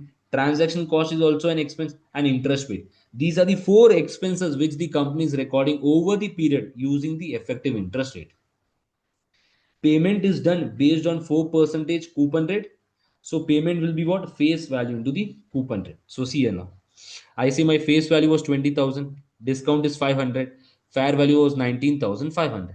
So transaction cost we capitalize. I am reducing it here. So my opening balance will become how much, everyone? 18,966. Actual payment is face value into coupon rate. That is 20,000 into 4, 800. Every year I'll be paying 800, 800. So debit cash is what, sir? 19,500. Credit financial liability 19,500. On the first day when the transaction cost is paid, I capitalize it. I reduce the value of the liability. Yes, sir. So my opening balance will become 18,966 on the 7% interest and 4% as coupon rate. My closing balance. This closing balance we record in balance sheet. Yes, sir. So this 800 will affect our cash flow financing category. This will go to P&L financing category. So ultimately my expense, if you see, is what? 7,034 only. And when you, what is the journal entry? Debit expense, credit financial liability. As I do the payment, my financial liability will reduce. So what is the net entry? This is your net entry. So P&L, every year finance cost we record, 5 years. Balance sheet we record, non-current liability, and at the end it becomes your current liability because we are doing the payment. We have to do the payment within 1 year. This was your amortization cost method. I hope this is clear to everyone. So the question can come, what is the interest expense calculated, etc. XYZ. Most of the time this for the closing balance. So fair value through P&L. What will happen in fair value through P&L? Sir, what is the value of the liability at fair value? 19,500. I have applied the discount. Sir, transaction cost, where will I take? That also I will take to P&L. Debit expense, credit cash. Simple. Sir, what is the expense? Interest expense. Interest expense is based on what, sir? Coupon rate only. So 800 is what, sir? The expense in financing category. Then closing balance, I say it is 12,000. So you compare 19,500 and 12,000. So what is that? That is a 7,500 decrease. So what will I say? This 7,500 is a decrease, a loss for me. It is a loss or gain? It is a gain because financial liability value is decreasing. If the value of the liability is decreasing, it is a gain for you because you have to pay less. So that is the reason. Then financing category, simple. So with this, your financial liability part is done. Any doubts to anyone in financial liability? I hope it is clear. Okay, sir. If you have understood financial liability, your financial asset is also same. Copy paste, nothing different. Some or the other changes are there. Financial asset. Financial asset is recognized in SOFA when the entity becomes a party to the contract. Which contract? Financial instrument. Sir, financial asset. Debt, three methods. Amortization cost, fair value to OCA, fair value to P&L. Equity, fair value through OCA, fair value to P&L. Simple. Sir, now debt instrument. How should we decide which method should we use? In your exam, it will be mentioned, so do not worry much. Sir, we have to see the default method is what? The default method is fair value through P&L, and fair value to P&L is used for short term. Then amortization cost method and fair value through OCI are two tests. These two methods are based on two tests. What are these two tests? Business model test and contractual cash flow test. So business model test means what? The company is planning to hold this investment till maturity. Hold this investment till maturity. Contractual cash flow means what? They will collect the principal and interest only. They will collect principal and interest only. Yes, sir. Then when we should follow amortization, when should we follow OCI, when should we follow fair value to P&L? Fair value to P&L, as I mentioned, for short term. Now see here, amortization method we will follow an entity must hold the investment till maturity. They will hold this till maturity. Till maturity, 5 years, 5 years they will hold it. And intention is to collect contractual cash flow. That is interest, principal, and the premium amount, whichever we get from the contract. Then fair value through OCI, intention to hold the investment till maturity, but may sell if better opportunities available. My intention is that I will hold till maturity this bond, but if I get a better opportunity in the market, I will sell it. And intention is what? Intention is to collect only contractual cash, interest and principal. Fair value to P&L when the intention is to keep this for trading purpose. In the class, if you remember, we had taken an example that Raju has a girlfriend. He's committed to his girlfriend. Then we say what? Amortization cost method. Even though he has a crush on one of the Bollywood actress, he's saying that I will not date only. I will not date. But Raju is saying what? I will not date for sure. Then amortization cost method. But Raju is saying, okay, my crush is on Shraddha Kapoor, and if I get a chance, I will date her. Then fair value through OCI. So that is a difference. Keep in mind. Yes, sir. Then when will you say reclassification? When will you say non-reclassification? OCI. From OCI we take to OCE. From OCE it will go to PNL, and from PNL it will go to retained earnings. This is known as reclassification. Sir, we record in OCI, revaluation surplus. From OCI it will go to OCE. So from OCE it is taken to retained earnings. That is known as non-reclassification. Yes, sir. So initial and subsequent measurement under three methods. Under three methods. This is the summary table which you have to remember. Table 1 and table 2 for what? Equity. And one more table we have seen for liability. Done. See, sir. Let us first do the question so that you understand. On 1st January 2000 X1, A bought 10,000 value of bond, 6% at 1,000 discount. It incurred transaction cost of 144. Interest is received annually in arrears. Bond will be redeemed at a premium of 500 over its nominal value on 31st 12 2007. So after how many years this will be renewal? 3 years. The effective rate is 11%. Sir, financial asset is recorded at fair value. What is the fair value? 10,000 minus 1,000, that is 9,000. So transaction cost we have to capitalize. Capitalize means we have to add it here. 9144. There what did we do, everyone? In that case, what did we do? We had reduced it. Here we have added it. So see, amortization cost method. So I've taken this, I have got this value. So now what is my fair value? This opening balance 9,144. Effective rate is 11%. Payment is what? 600. Closing balance is 9,950. Same thing. Cash I received. Transaction cost. Sir, payment will be received on what's a coupon rate? 10,000 into 6% is 600. 9,550 I take. 1,050 I record just 600 and 10,000. Then 10,000 11% payment and I get my closing balance. Sir, where do we record this? Debit financial asset and credit P&L as an income. Which category? Investing category. For liability financing, for investment, investing category. Then when cash is paid, my asset is reducing. Simple. This was amortization cost method. Now coming to fair value through OCA. We have seen this. Now coming to fair value through OCA. Everyone see. My opening balance was what's the same? 9,144. My interest was how much? 11%. Payment is 6%. I get the closing balance. Now you have to compare closing balance with fair value. You have to compare the closing balance with fair value. That is 11,000. So how much is difference? 1,450. Where will I record this 1,450? In OCI as a gain because my value of the asset is increasing. Then for the next year, what should we do? Listen here now. You will take 11,000. On this 11,000, you'll apply 11 percentage. And then you'll reduce 600. You get the closing balance. Is this right? This is wrong, everyone. Many students will make a mistake here only.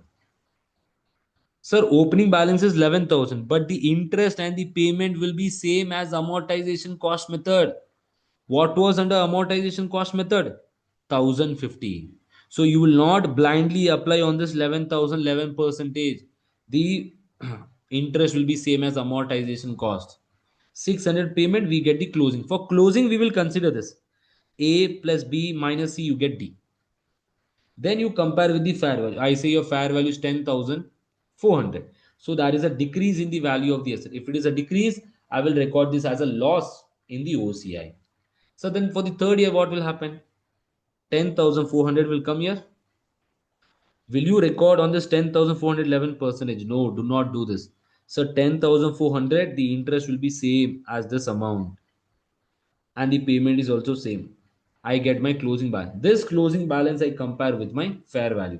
At the end of the third year, the fair value and the closing balance will be same. Fair value, whatever you have to receive will be same. So that 400 again will go to OCI. So if you see what is the net value in OCI, zero. Gain, loss, it will be zero. This is for fair value to OCI. So this is an income which I record in P&L.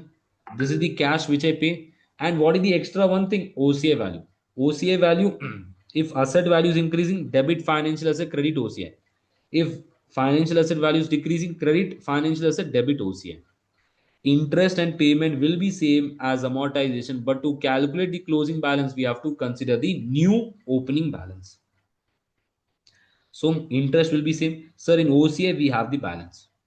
See, financial asset, I recorded fair value. Financial asset, I recorded fair value. OCA, it becomes zero here, ultimately. This was which method, sir? Method number 2. Then coming to method number 3, that is fair value to P&L. Initial recognition. So initially at what value? Fair value. Debit cash, debit financial asset, credit cash 9,000, 9,000. So transaction cost is what? Debit expense, that is 144. Yes, sir. Credit cash 144 because this is an expense. It is a transaction cost. If it is a transaction cost, what should we say? This will go to P&L because fair value to P&L, everything is recorded to P&L only. Then interest is what's a coupon rate into face value. For fair value to P&L, every time we use face value and coupon rate only.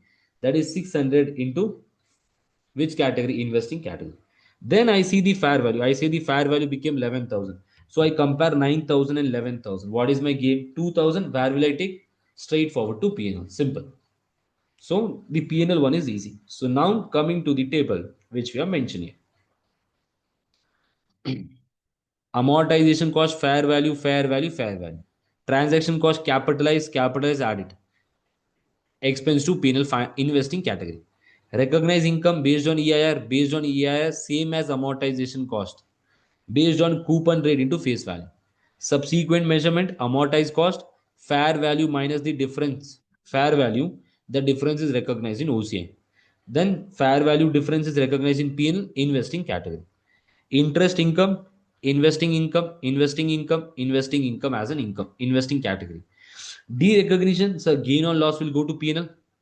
Here gain or loss will go to OCI. But sir, can we classify? Can we reclassify? Yes, better. You can reclassify this to P&L. So you have to remember two things. Under debt instrument, fair value through OCI, the OCI balance can be reclassified. But for equity shares, we will not reclassify. Fair value to P&L, everything to gain or loss. Sir, here gain or loss, which category? Depends. If it is relating to trade receivable, payable, operating category. If it is relating to some bonds, etc., investing category. So with this, your debt instrument is done. Any doubts to anyone in debt instruments? Huh?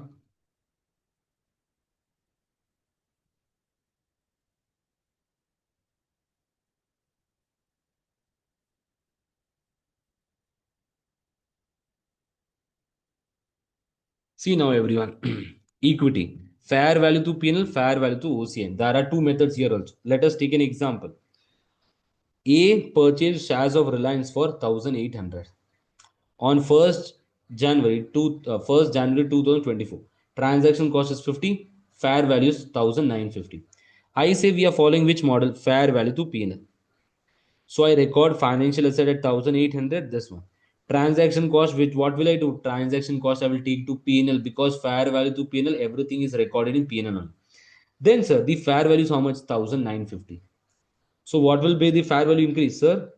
The fair value increases 150. So I say financial asset increasing by 150, P&L 115 investing category.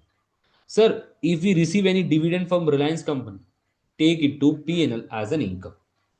This is for fair value to P&L. So for fair value to OCI, what will happen? See here, everyone.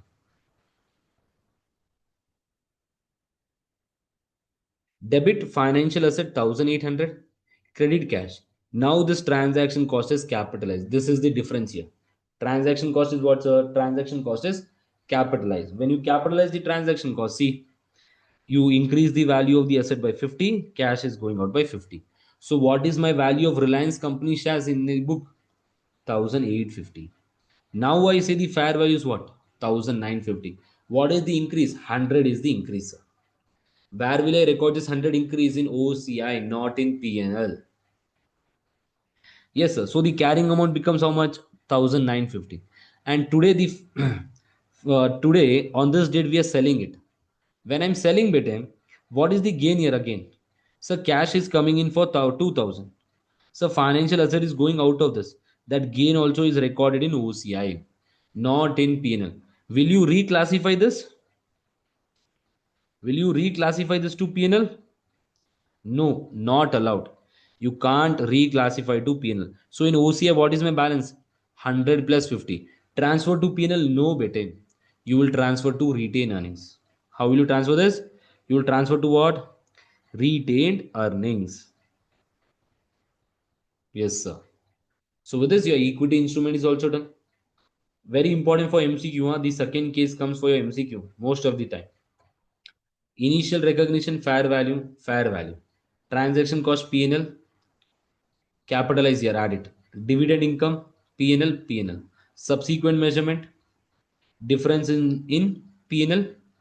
It is for short term. This is for long term, difference in OCI. Yes, sir. Derecognition, gain or loss in P&L investing category, gain or loss in OCI not reclassified to P&L.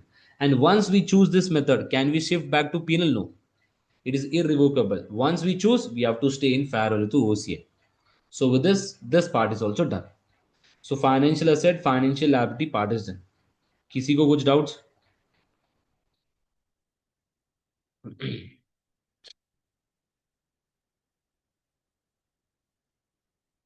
No? Then chalo, the next concept, compound financial instrument. Today, A company has issued a convertible bond to B company. B company is the holder. Now, B company has the option either to take cash or either to take equity. Either to take cash or equity. Now, when the holder has the right to take cash or equity, will A company know today? What will the holder do? No. So they will recognize both equity as well as liability. That is known as compound financial instrument. Compound financial instrument means what? A financial instrument that has characteristics of both equity and liability. In your exam, convertible bond, convertible loan notes, convertible debentures, the terms will be used. Convertible instrument follow split accounting. In split accounting, what did we see? Sir, we record liability also, we record equity also. What are the steps for accounting this? Step one is what? Identify financial liability and equity. Sir, how do we identify financial liability? Financial liability is what? We have to do the calculation. Present value of the contractual cash flow using market rate of interest for similar instrument without conversion right. You take the contractual cash flow. What is the payment you have to pay? You have to discount that using market rate without conversion option. Step 3 is what? Equity. Equity will be what's a total proceed minus financial liability. And most of the time the MCQ will be from this. Calculate the financial liability and equity. So then once we calculate financial liability, what do we do with this? We follow the normal accounting amortization cost method. So see here the example.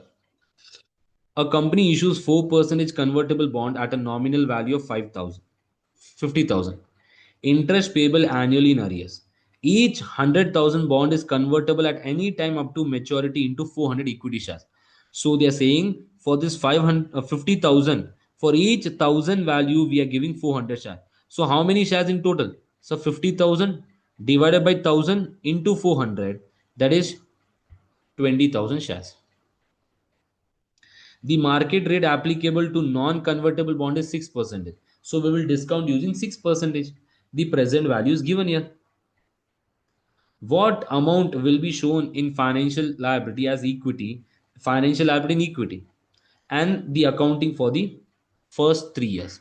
So step 1 is what? Split accounting. Yes sir, it is a CFI. Step 2 is what? Identify the liability. So what is the contractual cash flow? Nominal value into 4%. Every year as a company we have to pay 2000, 2000, 2000. So 2000, 2000, 2000, and 50,000 at the end as a principal payment. So we discount using 6%. Do not take 4%. Examiner will give you both the rates to confuse you. So then I say DCF, my discounted cash flow is this. I do the total, I get 47,340. That is what, sir? It is our financial liability. It is what? It is a financial liability. Simple. Then, sir, step number 3 is equity. Equity will be what? Proceed minus financial liability. That is 50,000 minus 4,000, 47,340. It is what? 2,660. So debit cash of 50,000, credit financial liability of 47,340, and credit equity. Will you change the value of equity? Never. We will never change the value of equity. The value of the equity will remain same. See now, opening balance is this, interest, etc. We'll do the amortization table. We get 50,000 here. So this is the normal accounting we have done for the 3 years. See,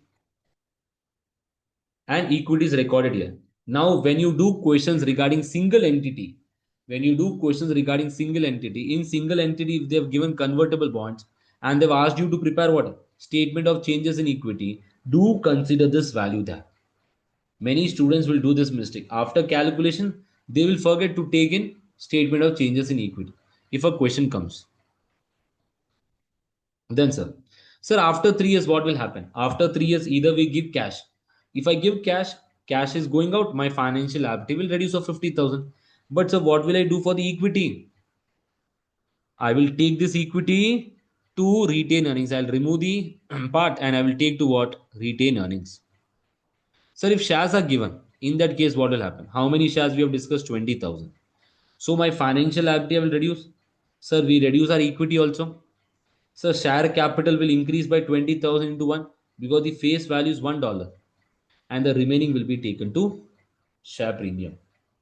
So in the question, what are the MCQs that can come? What is the financial liability? What is the equity? What is the interest? What is the non-current liability? What is the share capital, share premium value? The number of shares issued. These are the questions which can come for your MCQ purpose. So with this, your compound financial instrument is also clear to everyone. In our regular classes, we have done 3 to 4 questions. I hope किसी को कुछ doubts नहीं है. We have done financial asset, financial liability, compound financial instrument, and the definitions. Now coming to the derecognition part. Derecognition of FI. FI means financial instrument. So we have financial assets, we have financial liability. Sir, when we will derecognize financial asset? When the contractual right to receive cash has been expired.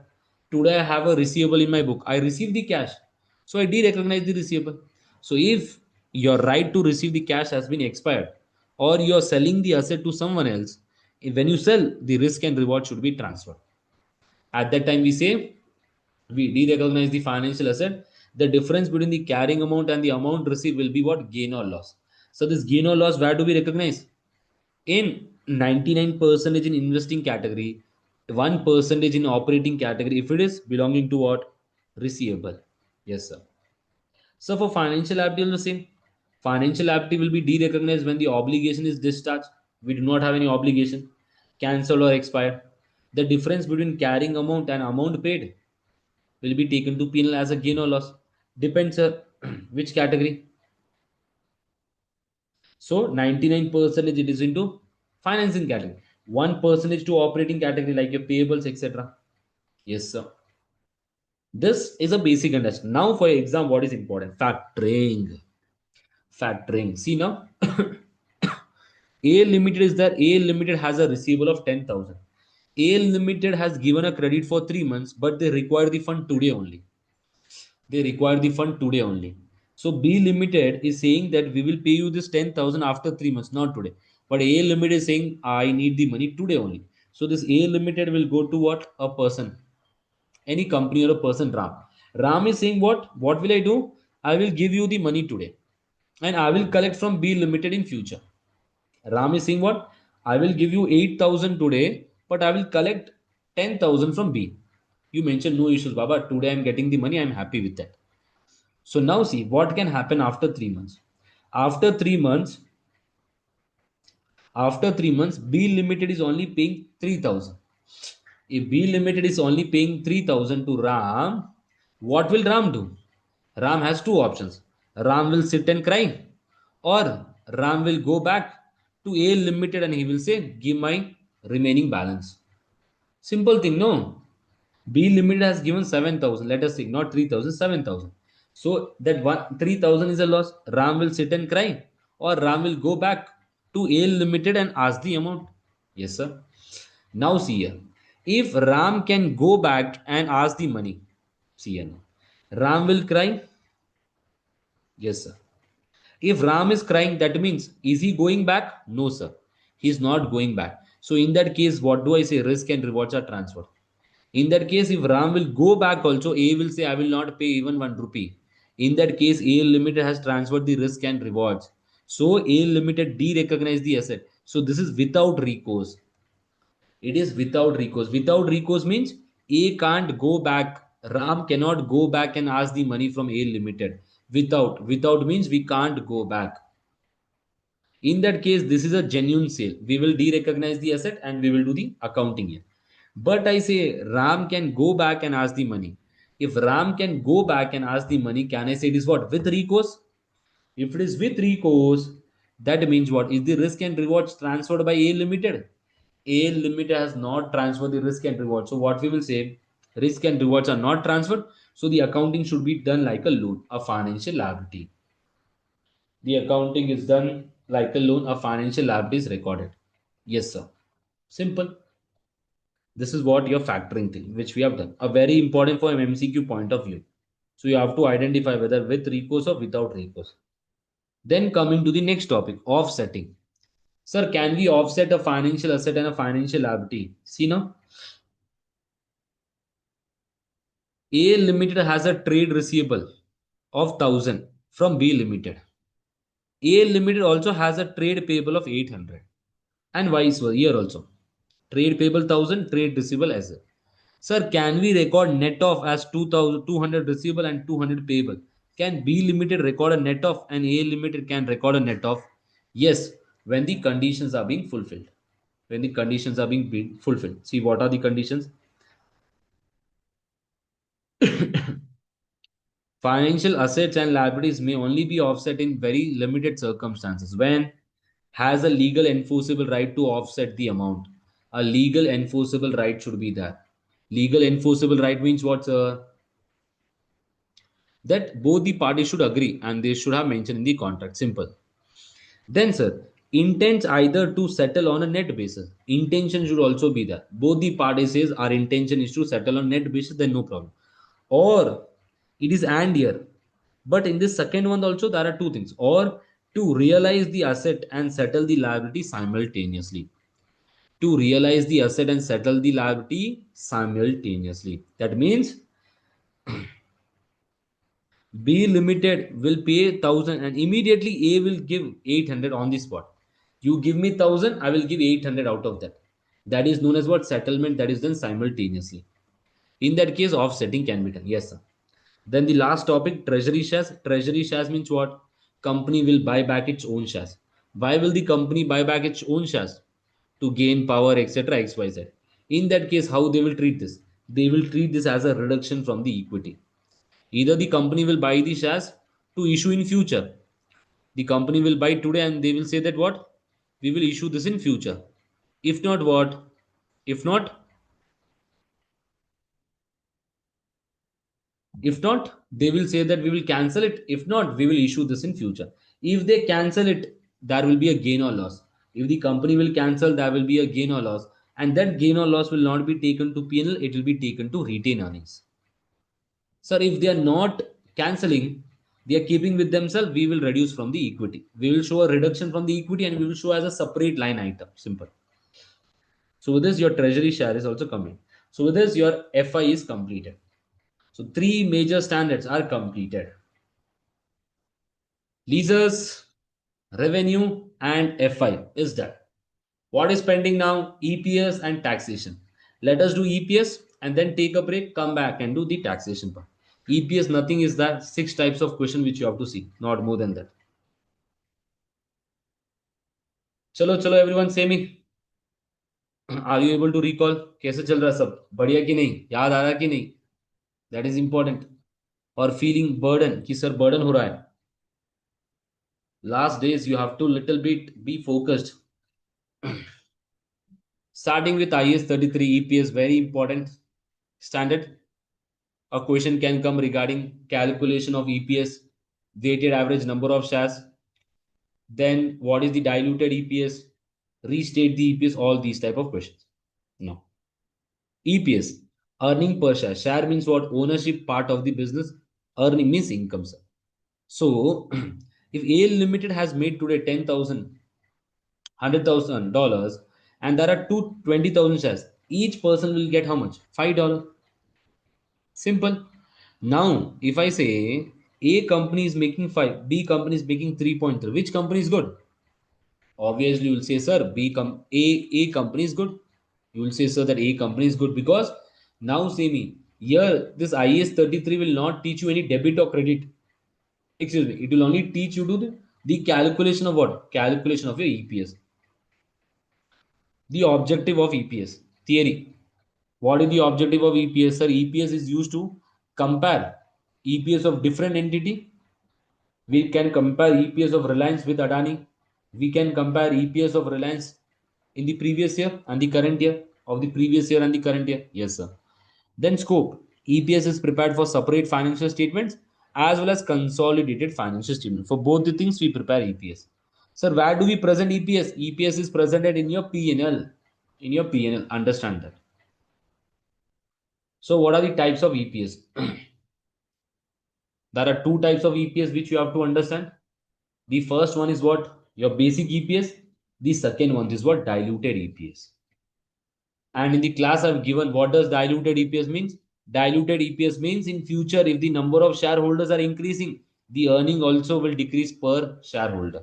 We had taken the example of what? Ram, he's doing a second marriage, etc. What will be the risk for the child B and child A? बहुत सारा कुछ लेके हमने explain किया था. I had explained this in detail, but I'll not explain this. That we will focus on what the MCQ part now, the calculation part.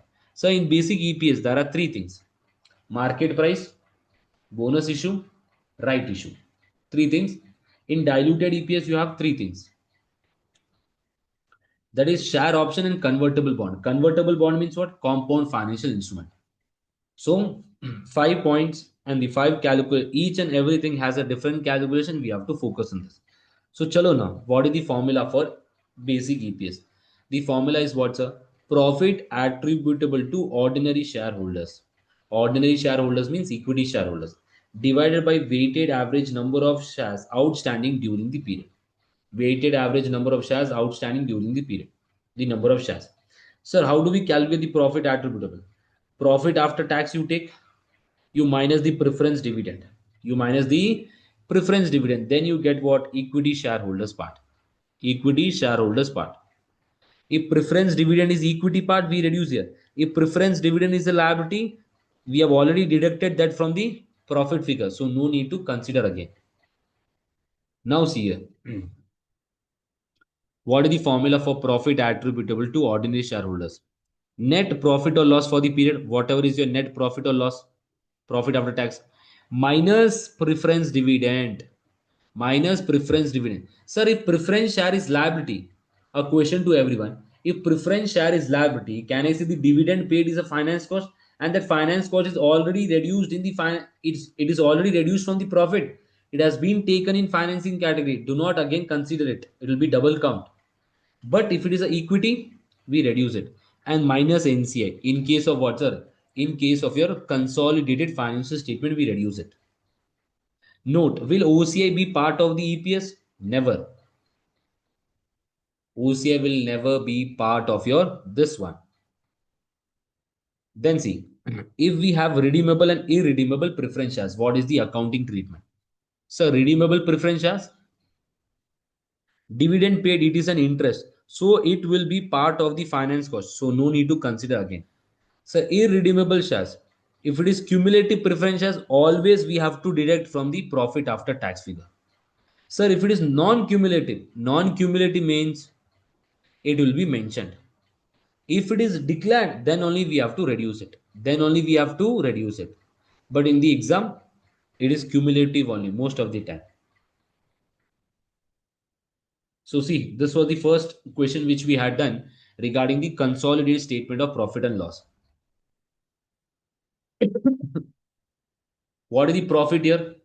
So the total profit is 8,000. For parent, it is how much? 7,000, and non-controlling interest is 1,000, sir. On 1st January, A issued 500,000 6% non-convertible irredeemable preference shares.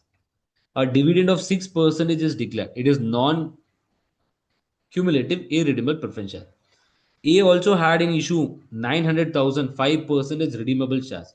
All preference shares were paid, etc. They are paying this amount. Now a question to everyone. On irredeemable share, how much is the interest? Dividend 30,000.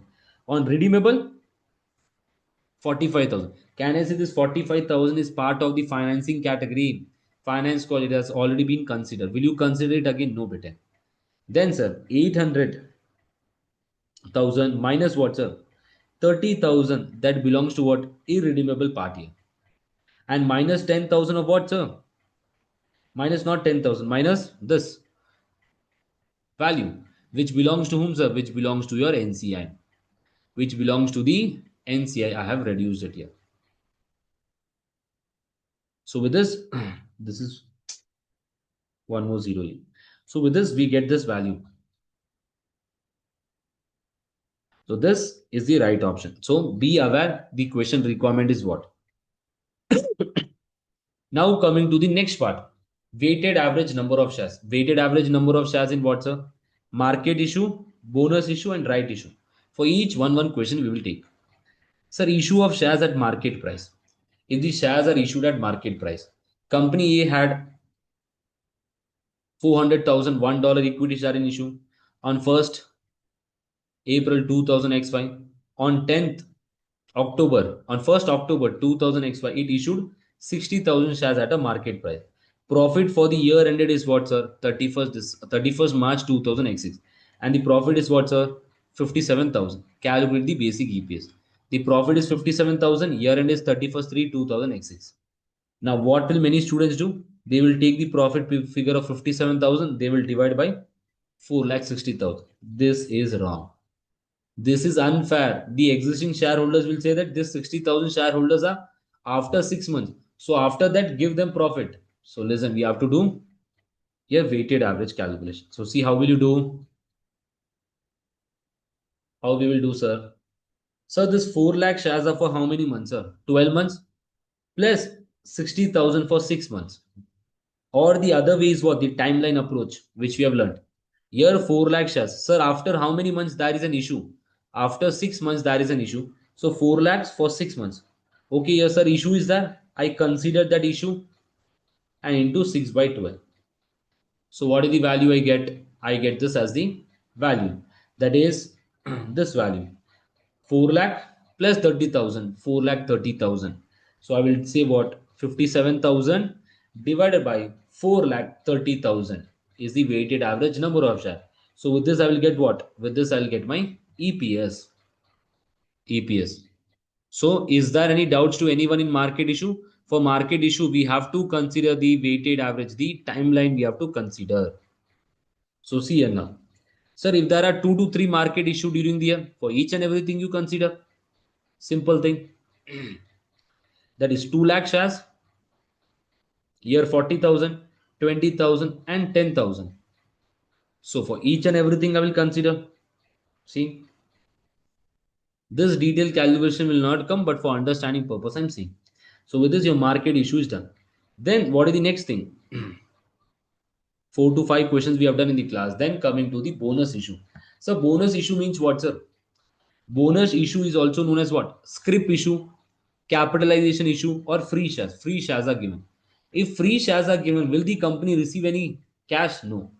And if bonus issue is received, can I say the shareholder will have the same shareholding? Today he has 10%. In future also he will have the same shareholding for theory purpose, MCQ. In bonus issue, will the shareholding be same after the bonus issue also? Yes, true. So bonus issue, the free shares are given from what? Share premium or retain earnings. Share premium or retain earnings, simple. So see here now, the thing. In bonus issue, what should we see? We have to calculate the bonus fraction. Company A had 20,000 ordinary shares on 1st Jan, 1st October 2003. Bonus issue was what? No, it is 1st January. Bonus issue is done on 1st October. 1 is to 5 is done. And the year end is this one. Earning is what? 20,000. So 20,000 is this. So bonus issue 1 is to 5. So what? The number of shares will be how much? 4,000. So in total we have 24,000 shares, sir. So we get this as this. This is the easiest way. But sometimes we have seen that market issue, bonus issue will come together. In that case, what should we do? See here.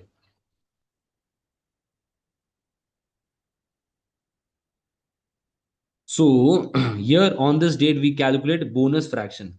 What is the formula for bonus fraction? 1 plus bonus ratio. That is 1 plus 1 by 5. That is 5 ones are 5 plus 1 divided by 5. 6 by 5. So this 6 by 5, I will do what? This 6 by 5, I will consider for till 1st October. Yes, sir. Because bonus issue means the shares belongs to the existing shareholders from the day one only. So we do retrospective treatment here. See now everyone, 20,000 into 6 by 5 into 9 by 12 into we have what? 9 by 12. Then sir, once the bonus issue is done, we are considering that. So it becomes 3 by 12.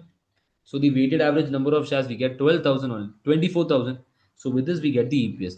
But sir, previous year EPS we have to restate. How we will restate the previous year EPS?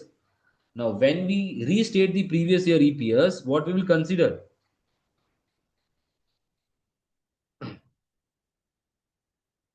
When we will restate the previous year EPS, what we will consider? We will take the previous year EPS and we will do what? We will multiply with what? We will multiply with the ratio. Which ratio, sir? This bonus fraction. This bonus fraction, I'll take it and I will reverse it, inverse it. See, I will take this value, this 20,000 into this. So I will take it reverse it and do it. Yes, sir. So this is the part. See, comparative figures and any other following earlier period are adjusted by inversing the ratio. Simple.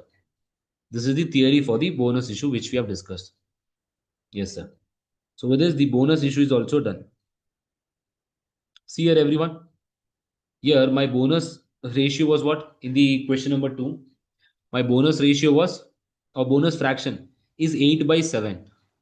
But what did I do for previous year? I reversed it 7 by 8 and calculate the EPS. Then only it will be like with like comparison. So bonus issue is done. Now coming to the next thing, right issue. See, sometimes what will happen in the exam? Sometimes what will happen in the exam? Market issue, bonus issue, everything will be given together. See, 1st January, 20,000, then bonus issue is done, market issue is done, then bonus issue is done again. This complex I have not seen. Maximum the examiner will give you 2. In that case, I mentioned follow the timeline approach, it will be easy. Excuse me, 20,000. Sir, after how many months issue is that? 2 months. So 2 divided by 12. Then, excuse me, then what will I consider, sir? The fraction. Here, what is this, sir? 3 divided by 1. Here, 3 by 2. So 3 into 3 by 12. Then, sir, here the bonus issue I consider, it becomes 60,000 shares. I consider that. I take it. Then after how many months, sir? 4 months. I consider this.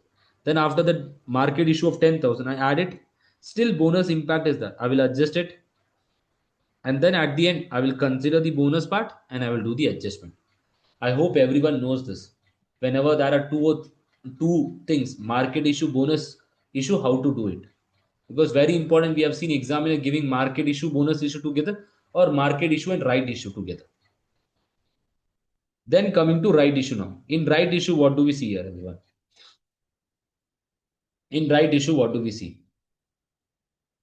Right issue is what, sir? Right issue means what? Shares are issued to the existing shareholders at a lower value when compared to the market value. Are issued at a lower price when compared to the market value. So this right issue includes both the things. It has the characteristics of bonus issue as well as what? Market issue. Sir, this bonus issue, how we will adjust? With the help of RAF. With the help of what? RAF. RAF is what? Market price divided by theoretical X-right price. Yes, sir. Now see everyone, let us jump into the calculation of right issue. Company A share capital is what, sir? 10,000. Nominal value is $1 on 1st January 2000, 1st October 2000 X4. On 1st, 1 for 1, right issue is done. Issue price is what? $4. Market price before issue is what? $6. So here 1 for Y. For every 5 shares, you are getting 1 shares. And the price of this is what, sir? $4. But the the market price before right issue is what? The market price is 6, but we are giving this at 4. That is the reason we have discounted. And the earning is what? 70,000 for the year. Calculate the RAF and the EPS. Now, everyone. Date is 1st January. On 1st October, this is done. And year end is this. Now, your right issue is done. As I mentioned, right issue has two things: bonus part and capitalization part. So, how we will adjust? We will adjust the bonus part with the help of RAF till this date. And after that, we will consider all the shares. So what is the step one? To calculate the theoretical X-right price. So what is theoretical X-right price? Theoretical X-right price means what will be the market price after the right issue. Today we know it is 6. But sir, after right issues, then what will be the market price? How we will calculate? So 5 shares are at $6 because for 5 shares, 1 share is given. 5 shares are at 6, 1 share is at 4. So 30 plus 4 is how much? 34 divided by 6. So we get what? 5.67. We get what? 5.67. As what? This is the easiest way to do rather than considering the total. For one shareholder, consider you'll get. Then RAF. Step number 2 is what's our RAF? RAF is what? Market price divided by theoretical X-rate price. Market price was 6 divided by 5.67. Sir. After that, weighted average number of shares. So 10,000 shares were in beginning, 9 months into the RAF. Then what, sir? This RAF we will consider. That's it, 10,000 divided by 5. So 2,000 shares, it will become what? 12,000 shares in total, 3 by 12. We get the weighted average number of shares. Step 4 is what, sir? EPS. Profit divided by weighted average number of shares. We get this figure. Step 5 is what, sir? We restate the previous year EPS. I take the previous year EPS into 1 divided by RAF, or previous year EPS into the inverse of RAF. I say previous year EPS is 1 into 5.67 divided by 6, because it is 6 divided by 5.67. I will reverse it. Simple. So with this, your right issue is also done. So market issue, bonus issue, right issue, each and everything is done. Whenever multiple issue comes in the exam, what will you do? So consider the timeline approach and do it. For bonus issue, calculate the bonus fraction. For right issue, calculate the RAF and do the adjustment. We have done examples in the class. Now coming to diluted EPS. Sir, diluted EPS means what's a simple. In future, if the number of shares are increasing, the EPS will come down because of two reasons. Compound financial instrument convertible bonds are given. You have the option to take shares. Or the other one is what, sir? Share options. The other one is what? Share options. Sir, in convertible bonds, how we will do? What is the formula, sir? The formula is what? Earning plus notional earnings plus divided by weighted average number of shares plus notional extra shares, which we have to give. So see here now. The what is the theory also? Diluted EPS is calculated when there are outstanding potential equity shares. Example, share options and warrant. Diluted EPS means reduction in the value of the basic EPS. So it will affect a numerator as well as a denominator. So, sir, if the EPS is decreasing, it is known as diluted, we report it. If the EPS is increasing, if the EPS is increasing, it is diluted. It is anti-diluted EPS. Do we report it? No. For MCQ. Will anti-diluted EPS be reported? MCQ question, not reported. So in anti-diluted, your EPS and DPS will be the same one. So what is the formula? Earning plus notional extra earning divided by notional number of shares. Yes, sir. So here, listen now to me. A basic question. Company A had issued 8% convertible bond of $100 each and can be converted into 40 shares. Tax rate is 30%. Earning for the company is 80,000 and company had 20,000 shares in issue. So what is the basic EPS? 80,000 divided by 20, that is 4. But sir, for diluted EPS, we have to calculate the notional earning. So what will be the notional earning? Sir, what is the, once we convert this into equity shares, do we pay?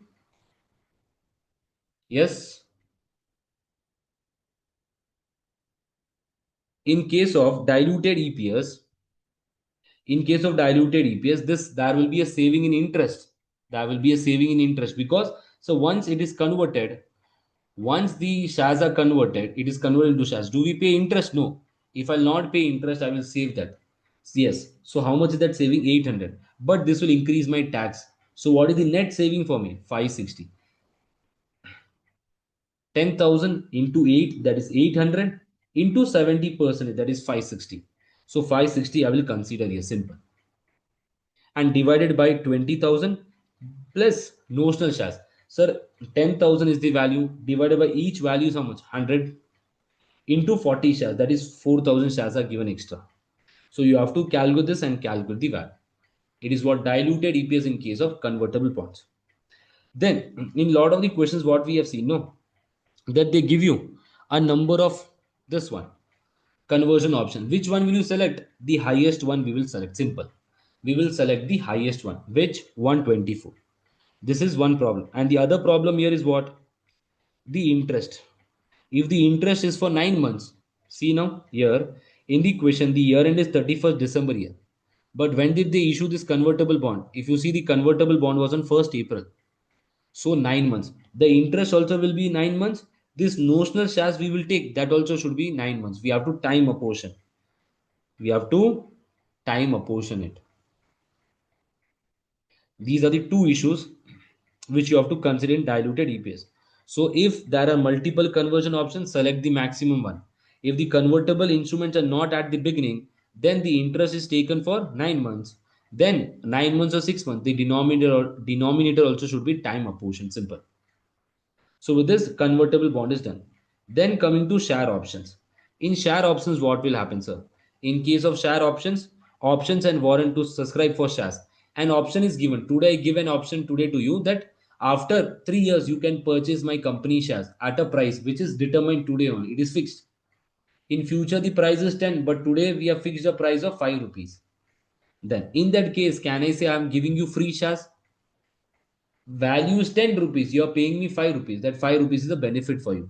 So 5 rupees you are purchasing additional shares. So we have to do the accounting. In the share options, the numerator will not be affected, only the denominator will be affected, because the number of shares issued for non-consideration is added to the number of shares when calculating the DPS. So see here now, company A has a earning of $100,000. The number of shares at the start of the year is what? 20,000.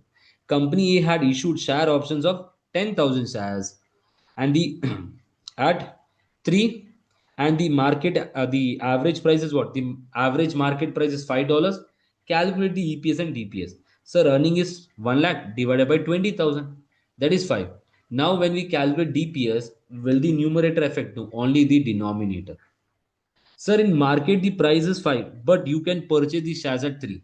Can I say that 2 rupees is a benefit for you? That 2 rupees we have to calculate the benefit in the number of shares. So what is the formula? Number of options into the fair value, that is market price, minus exercise price, that is 3, divided by the fair value. That is how, sir. See, number of option is how much?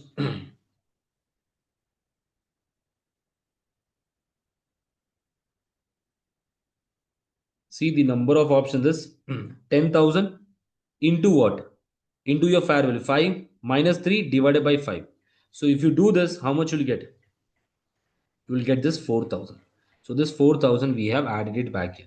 So this 4,000 I have taken and I have calculated the DPS, that is 4.166. A very easy part, and many times we have seen that share option comes in your exam in MCQ purpose.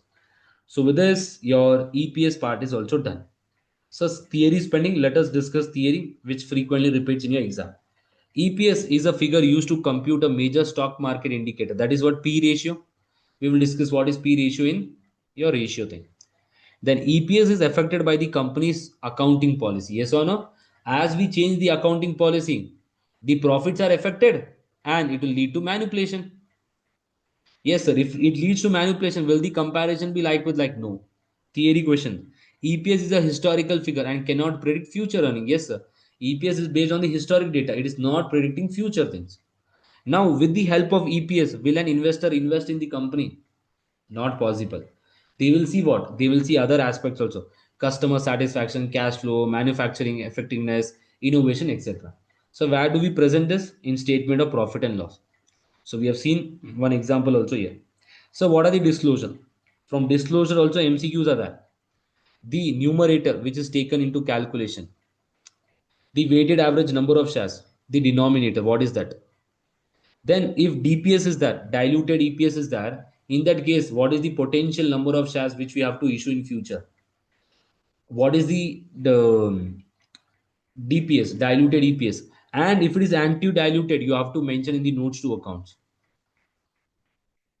Then the number of shares, the potential shares which are issued after the reporting date. If after the reporting date, after your balance sheet date, that is your highest, and we have to provide the disclosure for that also. So with this, your EPS part is done. Any doubts to anyone in EPS? No, sir. So with this, EPS is done.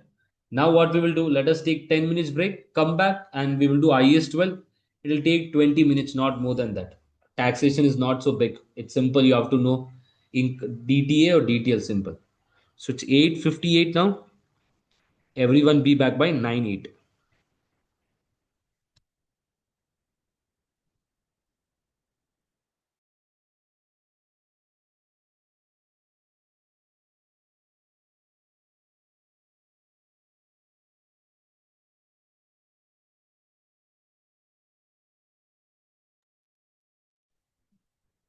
Chalo, chalo, everyone come back.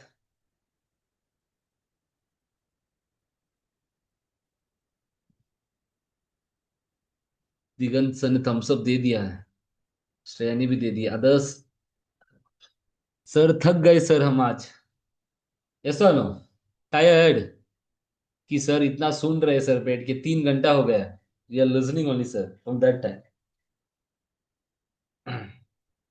If you sit and listen also, it will help you the mistakes which you do, so that in exam when you do these MCQs, it will flash in your mind. Yeah, I've seen this with students. Chalo then, let us start with income tax. It will take 25 minutes, not more than that. छोटा सा standard है. Will be exam focus. Simple. Chalo now. IS 12 income tax. Sir, income tax includes two things. In the class, we have discussed, we have taken a lot of examples and have discussed what? Sir, income tax includes two things. That is, first one is what? Current tax, and the next one is deferred tax. So, current tax means what, sir? Current year we made profits, on that we are paying tax. Now, when we pay tax, do we pay tax on accounting profits or taxable profits? We pay tax on taxable profits. So what should we do for deferred tax? Deferred tax will come because of what? Due to the difference between taxable profits and accounting profits. There is a difference. Rules and regulations are totally different in IS and IFRS, and the tax rules. The tax rules are totally different. Accounting rules are totally different. So as an accountant, we prepare the accounting books. We also have to prepare a tax. When we pay tax, we have to prepare a tax book also. We have to prepare something. That is the reason now. So what is current tax? Current tax means what, sir? Current year tax we have to calculate. Will you pay the current year tax this year? No, sir. We pay in next year. Simple. So what will I say? The current year we estimated the tax to be 50, and we recognize this as a provision of 50. So in P&L I'll say 50, balance sheet I say 50. Sir, in the next year, the current year tax I am paying 60. That means what? Previous year I estimated my tax is 50, but I'm paying actually 60. That means my estimation was wrong. If my estimation is wrong, prospective treatment do in the next year only the accounting. So I increase, I say cash is going out by 16, liabilities is reducing by 15. The difference is of what's a 10. That difference is what's a tax expense. The difference is what's a tax expense. So it is an under provision. Under provision, why do I say? Because sir, we recorded expense of 50, but I'm paying more. So this under provision will be taken to P&L as an expense. Sir, when we do single entity question, if it is written on the debit side, it is what's under provision. If it is on the credit side, over provision. Sir, second year also we will have tax. 100 income tax, provision of 100 you have recorded. So what we will go to balance sheet? So balance sheet 100, sir. Because my balance was 50 minus 50 I paid plus 100. Then in penal, what will go? So current tax will go of this plus under provision of 10 belonging to the previous year. That is the reason we add it. Sir, under provision is clear. Then coming to over provision, everyone. In over provision, in trial balance, it will be mentioned on the credit side. Over provision means, sir, we recorded tax of 50, but we are paying more. So see, year one, income tax is 50. Provision is what, sir? 50. Sir, in the next year, we are paying only 40. So 50 I've recorded in balance sheet penal, but I'm paying 40 only, sir. So cash is going out by 40. So provision is reducing by 50. And income tax credit is that I reduce my income tax. And the second year also estimate. Second year expense is that is 100. So in P&L balance sheet, I'll record 100 only better. Under current liability. And SOPL, sir, current tax of 100 and previous year we have already recorded more expense. So it's an over provision, I reduce it. So I get 90. So with this, your current tax part is done. And it is frequently tested topic in your exam. You should know to prepare the ledger account. Now, chalo, let us do the deferred tax part. Deferred tax will arise because of why? Why will deferred tax come into picture? Deferred tax will come into picture because the accounting rules and the tax rules are totally different. Let us understand with the example. See now, everyone. Depreciation is charged at 20% on SLM basis in accounting books. Depreciation is charged at 25% on SLM basis in tax book. So the depreciation charging is different. Profit before depreciation is what? 20,000. So my depreciation as per accounting books is 2,000. As per income tax book is 2,500. So I say what, sir? 20,000 I record. My depreciation is 2,000, 2,000, 2,000, 2,000, 2,000.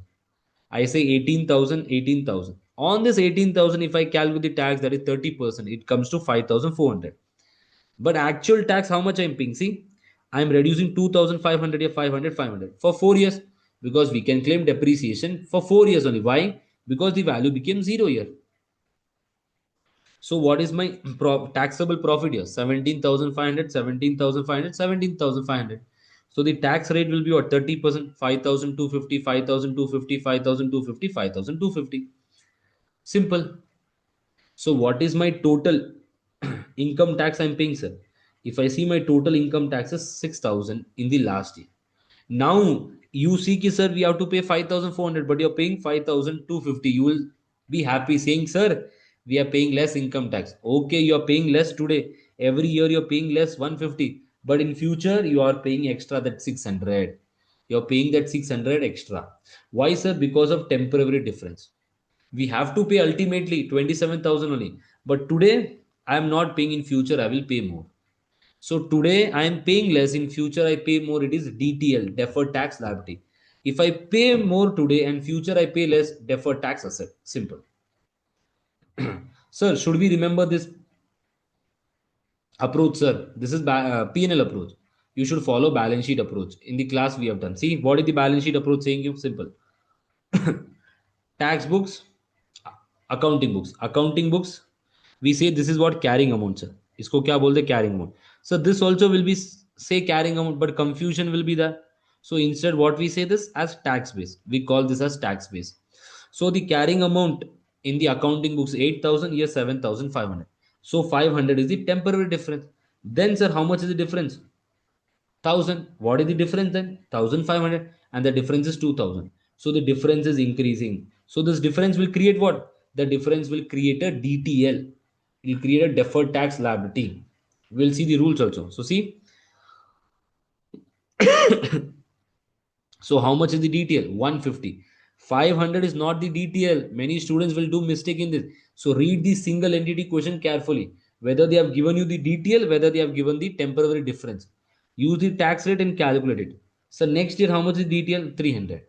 But out of this 300, how much we have already recorded? 150. So in P&L, 150, 150 every year. See? But in balance sheet, 300, 450. In balance sheet, it is cumulative value. But in P&L, we record only 150, 150 for the year. Yes, sir. So this is the balance sheet approach which we follow. See now, everyone. Balance sheet approach is what, sir? Simple. Sir, when we will create taxable temporary difference and deductible temporary difference. That is DTL and DTA. DTL is always created for taxable temporary difference. DTA is created for deductible temporary difference. So what is the rule? These are the rules. We have learned with the method of bank reconciliation, same like your BRS you have learned in your class 12th and 11th. Sir, if the carrying amount of the asset is more, tax base is less. Can I change tax base? I can't change. This is not in my hand. Sir, can I change the carrying amount? Yes. But can I reduce the value of the asset? I can. I cannot reduce the value of the asset. So what will I do? I create a opposite account, deferred tax liability, a liability account for asset. So if the carrying amount of the asset is more, tax base is less. Okay, sir. If the carrying amount of the liability is less, tax base is more. Tax base is more, carrying amount is less. Sir, can I increase the value of liability? Yes, you can increase the value of the liability, but you cannot decrease the value of the liability. So, how we will record is debit, deferred tax expense, credit, deferred tax liability. Sir, where we will record this deferred tax expense? In P&L. If the deferred tax expense is relating to a P&L item, take it to P&L. If it is relating to OCI, take it to OCI. Like, sir, revaluation, fair value gain on OCI, fair value to OCI, these. So, deductible temporary difference, what we say, sir? Asset value is what? The carrying amount of the asset value is less, tax base is more. I can increase the value of the asset, DTA. So for liability, the carrying amount of the liability is more, tax base is less. So I will create a opposite account, that is asset. Remember one thing and reverse the other, you will get your answer. Tax for transaction must be accounted in the same manner in which the transaction is accounted. This is the balance sheet approach. In the exam, you have to compare and do this. With this is done. See, tax base you can't never change. So carrying amount we can increase, but carrying amount we can't decrease. Create an opposite account. Simple. Yes. So these are the things which we have done in the class. Example. Then for research and development we have done. Okay. Now coming to tax base, a very important topic. Many students will ignore this, and questions are there. In your pre-mock also question is there. Understand, topic is important, tax base. Sir, how to calculate tax base? What did I mention? Tax base is what? Carrying amount as per, what is this everyone? Carrying amount as per tax books, as per tax book. So see here now, apply little bit common sense, you will get your answer. Really, I say easiest method. See now, this is the definition. Asset, amount that will be deductible for tax purpose against taxable economic benefit that will flow to an entity when it recovers the carrying amount. So कुछ समझ में नहीं आया. Simple thing is what? Amount that will be deductible for tax purpose in future. What is the amount you can deduct in future? Now, in case of asset, what is the amount we can deduct here?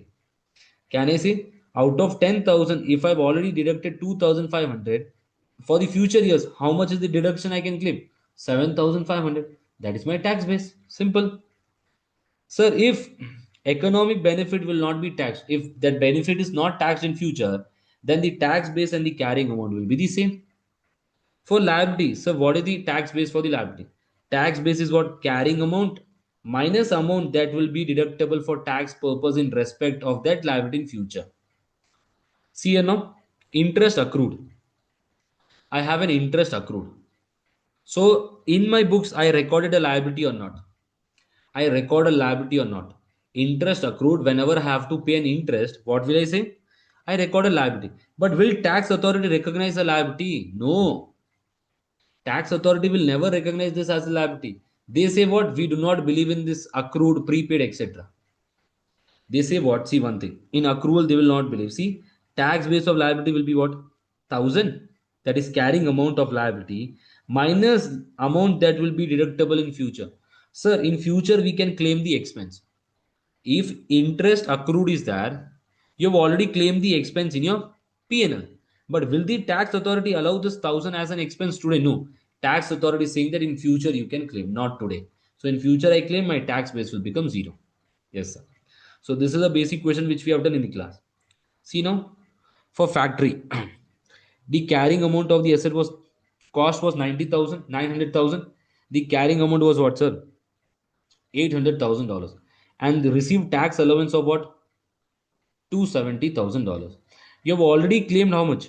Out of $900,000, you have already claimed 270. What is the remaining you can claim? 630. Your 630 is what's a tax base? Simple. Trade receivable. Tax base of trade receivable is what? The carrying amount the trade receivable is what? 1,20,000. Where the associated revenue has already been taxed. The revenue which is there, the revenue is already taxed. Now you only say this revenue is already taxed. If the revenue is already taxed, what will be the tax base? If revenue is already taxed, that means, can I say tax authority also has recorded a receivable? If they have taxed the revenue, that means receivable also they have recorded, because revenue is on credit and credit means I have a receivable. If they have already taxed the revenue, that means the authority has recorded a receivable. Or the other way is what, sir? If the economic benefit will not be taxable, is the economic benefit taxable? It is already taxed. So in that case, what we say, the tax base will remain same, sir. The tax base will remain same here. Then interest receivable, tax base of the interest receivable amounting to 80,000. The carrying amount is what? 80,000 will be taxed when it is received. So interest will be charged when you receive it. If interest is charged when you receive it, that means what? What will be your tax base? Zero. Because government is what? Government is saying that in future we will tax you. If in future they are taxing you, they will tax you how much? 80,000. Is this deductible? You only say me. Is this deductible? This 80,000 is taxable, not deductible. So the tax base will become zero here. Then fourth one, accrual for overheads. What is the tax based on an accrual of 40,000? So accrual means a liability of 40,000. Yes, sir. What is the tax base? That have already been recognized for tax purpose. You have already recognized this as an expense. If you have already recognized this as an expense, what will be your tax base? Tax authority has already recognized this accrual. So the tax base will be what? See, 40,000 is the carrying amount minus the amount that will be deductible in future. Is the amount deductible in future? No, it is not deductible, better, because we have already considered in the current year. So it will be zero. My tax base also will come to 40,000. Say. Then for provision, see, 75,000 is the provision which we have recognized. Tax relief is provided when it is paid. In future, it is paid. Now, will tax authority recognize the provision in the books? No. They are saying once you pay, we will consider it. So with this, your tax base is done. Very important part. In your pre-mock also, you have questions regarding this. So please revise it. Then we have done a lot of questions. Yes, sir. Then coming to something known as permanent difference. So permanent difference means what? Listen here now. Today you do the calculation of your P&L. You prepare the P&L. In P&L, you record a government grant of 10,000. You know IS-20 government grant. We recognize grant income over the period. If it is unconditional, directly into P&L I record. Now, if I do this, what is my profit? 19,000. On this 19,000, if I calculate the percentage at 30, what is the expense here? Income tax is how much? Tax is how much? 5,700. It is coming to 5,700. But but listen here now. When I give this to tax authority, the tax authority will check it. The tax authority will say, okay, revenue have recorded, cost of sales, no problem. You say, okay, what is this income? You say government grant. The tax authority will say, on this we will not tax you. We are not so fool that we will give you a grant and on that we will collect a tax. The government is saying that we only have given the amount to you. We will not collect the tax on that. So the income will be zero here. Will government charge tax on this income in future? No, never. So the tax will be how much? 2,700 only. So I will recognize this 2,700 only here. No DTA, no DTL, nothing will come into picture. See, what are the examples for permanent difference? Like government grant, donation, penalties, and fines. In penalties and fines, we claim an expense, but tax authority will not allow us, nor today, nor in future, because they say it's your mistake. You did not do things properly. That is the reason you're paying fines and penalties. This is also done. Now, yes, sir. Then coming to the revaluation part. See everyone, revaluation OCI part, very important. Today I purchase an asset for 10,000. I said 10 years is the useful life. So how much is the depreciation? First year 1000. My carrying amount is how much? 9000. The company is following revaluation model. They revalue to 12,000. So how much is the revaluation gain, everyone? So revaluation gain is 3000. Where will I record this revaluation gain? Where will I record? In OCI, sir. But now what is the tax implication? Understand the tax implication here, everyone. Now, what is the carrying amount in the accounting books? Can I say the carrying amount is how much, sir? Carrying amount is how much? 12,000. This 12,000 is what, sir? 9,000 was the value and 3,000 was what, sir? So 3,000 was the OCI party. 3,000 was the OCI. Sir, as per the tax authority, my carrying amount is how much? As per the tax authority, my carrying amount is 8,000. Yes, sir. My amount is 8,000. Because tax authority never believe in the concept of revaluation nothing उनको नहीं समझ में आता है revaluation क्या है here in accounting books we record so that is a difference here so what is the difference 4000 now you only say out of this 4000 3000 is because of revaluation or not and 1000 is because of depreciation if it was not fair value then 9000 then this value it was 1000 only. So 1000 is because of depreciation and 3000 is because of what, sir? Revaluation. This is because of depreciation. So in that case, what should we do? So my DTL is how much? 4000 into 30%, that is 1200. Now how will I record this? Sir, debit PNL, debit DTL of 1200. Out of this 3000 into 30 percentage is belonging to revaluation. 900 I record in OCI and the remaining 300 I record in PNL. So in OCI, in PNL, what will I record? 300 deferred tax. OCI gain was 3000 minus 900 DTL, 2100. My non-current asset will be what? I will increase my non-current asset to 3000. That is, I will record it at 12,000. Yes, sir.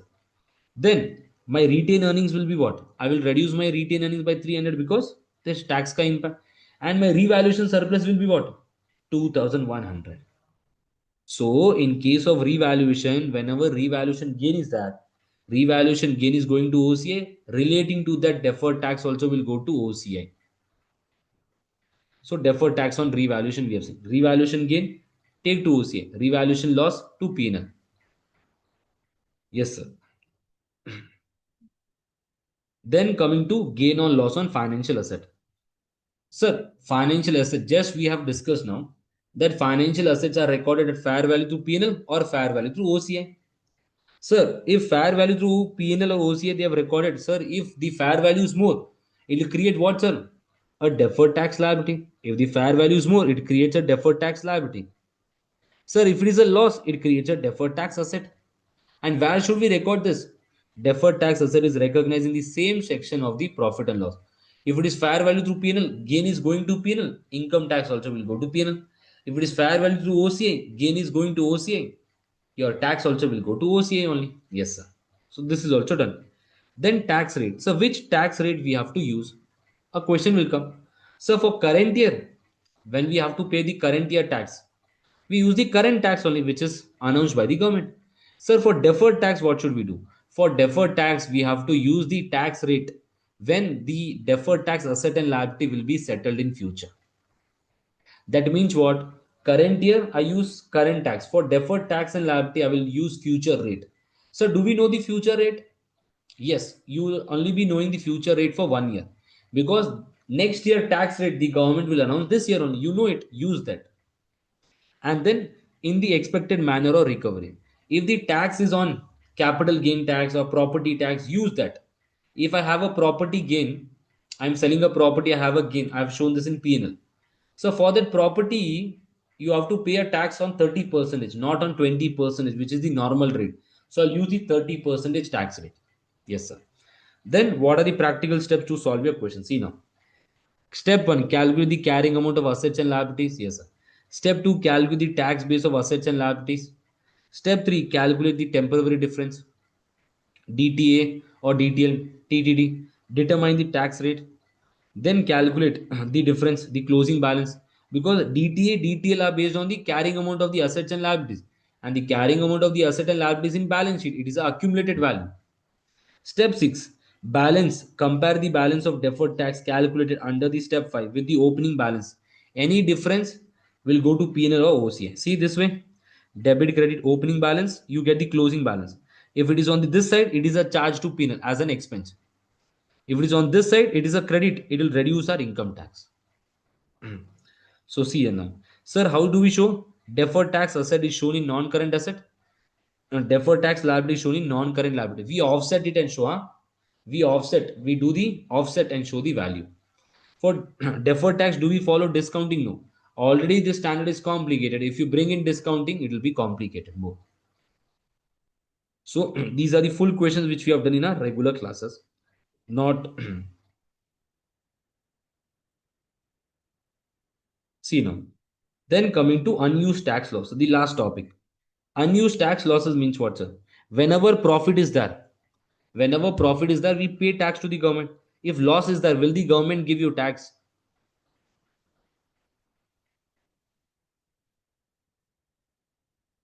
Ledger account Digant sir यही तो बनाते हैं ना, ledger account जब difference निकालना है. Without ledger account can you solve a question? नहीं ना. Each and every MCQ which we have done for test also, normal in class also, सब किससे होता है? Ledger account only. Closing balance opening is given, वही है. Yes, sir. Then unused tax losses. See, for unused tax losses, profit is there, we pay tax. If losses are there, will the government give you refund? No. The government will not give you cash. The government will say one thing, that this year you have profit, last year you had profit, this year loss. The government will not give you any tax. But the government is saying what? In future years, you can take this loss and offset with the profits. So in future, if I offset the profits, will I pay tax in future? You only say. I will not pay tax in future. So that means, can I say in future I'm paying less tax? I'll create a DTA. Yes, sir, we can create a DTA.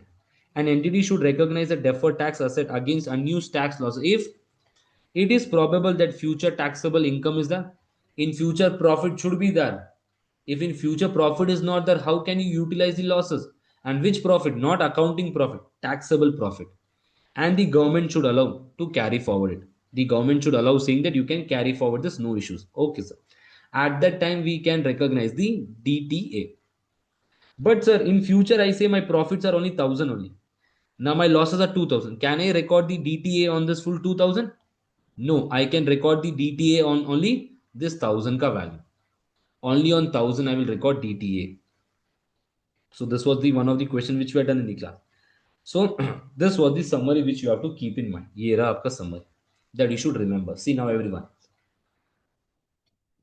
Current year tax will be provided to you. Yes, sir. Then what do we do? Add under provision from the trial balance.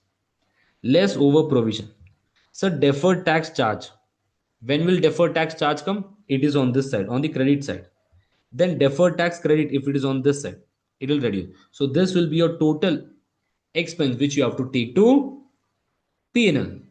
Sir, in balance sheet, what we record? In balance sheet, you record this current liability, and this you show in non-current liability as a deferred tax. You show this under non-current liability as a deferred tax. This was a single entity question which we had done. So with this, your IAS 12 is also done. So with this, IAS 12 done, the major 5 standards are done. Any doubts to anyone in this one, taxation? Or should I take an MCQ for this? Digan sir, MCQ लो क्या एक? Yes, sir. एक ले लो sir. No doubt, sir. Test का ही लेते हैं. Test में आपने किसमें मिस्टेक किया था? हाँ, ये 10th वाला क्वेश्चन लेते हैं. चलो सी. Use trial balance. U company trial balance shows a debit balance of 2.1. If they are showing a debit balance, this means what, everyone? Debit balance means what in trial balance? Under provision, I will add it. Brought forward. And credit balance of 5.4. So credit balance of deferred tax. Every time we have a credit balance only, that is DTL most of the time. The current tax is estimated to be 16 point. Now you only say current tax kitna is 16.2. Sir, then what is the next thing, sir? 2.1 is the under provision I added. Simple. The current tax charge is estimated to be 16.2. The current tax is 16.2. We have current. The carrying amount of the net assets are 13 million in excess of their tax base. Can I say my net assets are more? Net asset means what? Asset minus liability. Asset minus liability. So that means what, sir? Can I say what is more? My assets are more, my liabilities less. Which includes 3 million of revaluation. Okay, in this 13 million, what is this 3 million? Revaluation. This is the value, but we have to calculate what's a DTA, DTL. Now, everyone, what is the closing balance you'll get? 13 million into 30 percentage. How much is this? 3.9. Yes, sir.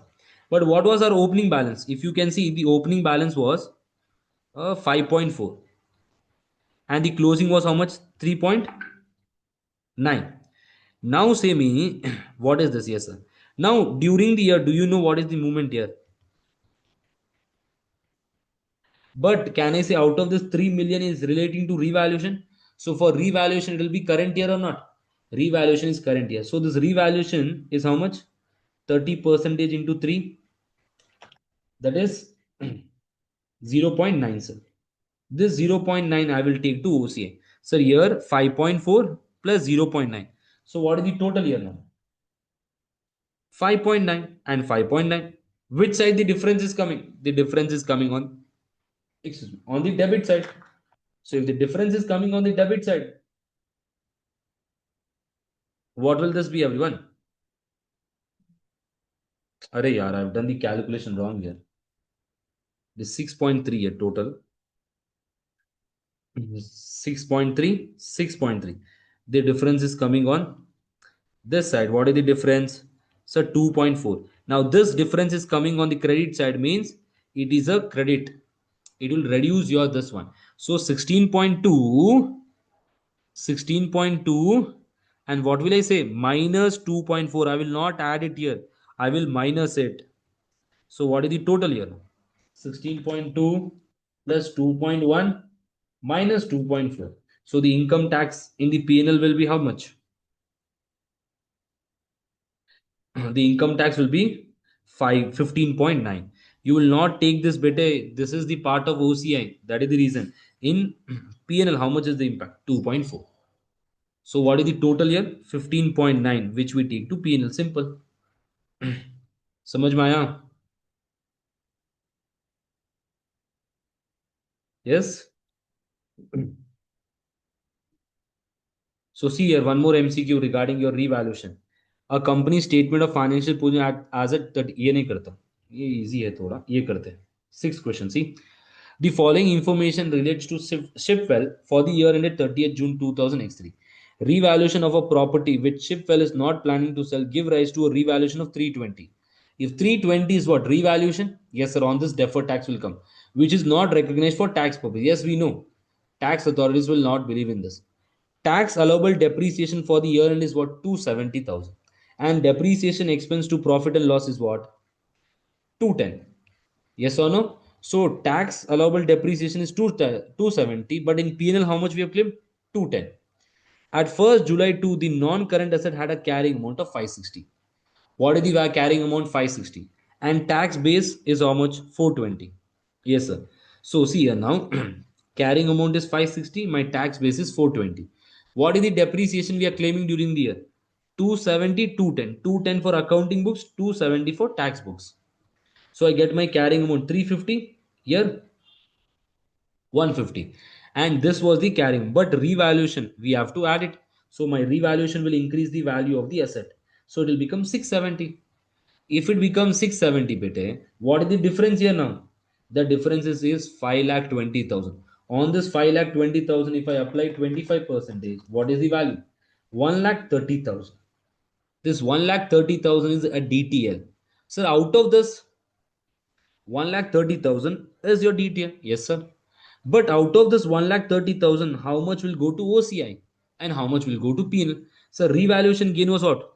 3,20,000 into 30 percentage. If you do this, how much you get? Oh, no, 25%. Sorry, it is 80,000 you get. It's not 30. You do it 25, you get 80,000. So out of this 1,30,000, I say 80,000 will go to OCI and 50,000 will go to PNL. This was a question. Samajh mein aaya? So with this, 2 MCQs also we have taken. Chalo. So with this, your IFRS IES 12 is also completed. So the major part of your syllabus revision is done. So tomorrow we will be doing which topic? Tomorrow we will start with consolidation. So I hope it was a good revision of the 5 major standard. I know it was a burden, ki sir, continuously we are listening, but you have to do that in the last days. If not, you can take break. Recording will be uploaded. You can watch it. No issues in this. So with this, let me end the session. Bye bye. Have a good day. Signing off. Radhe Radhe to everyone.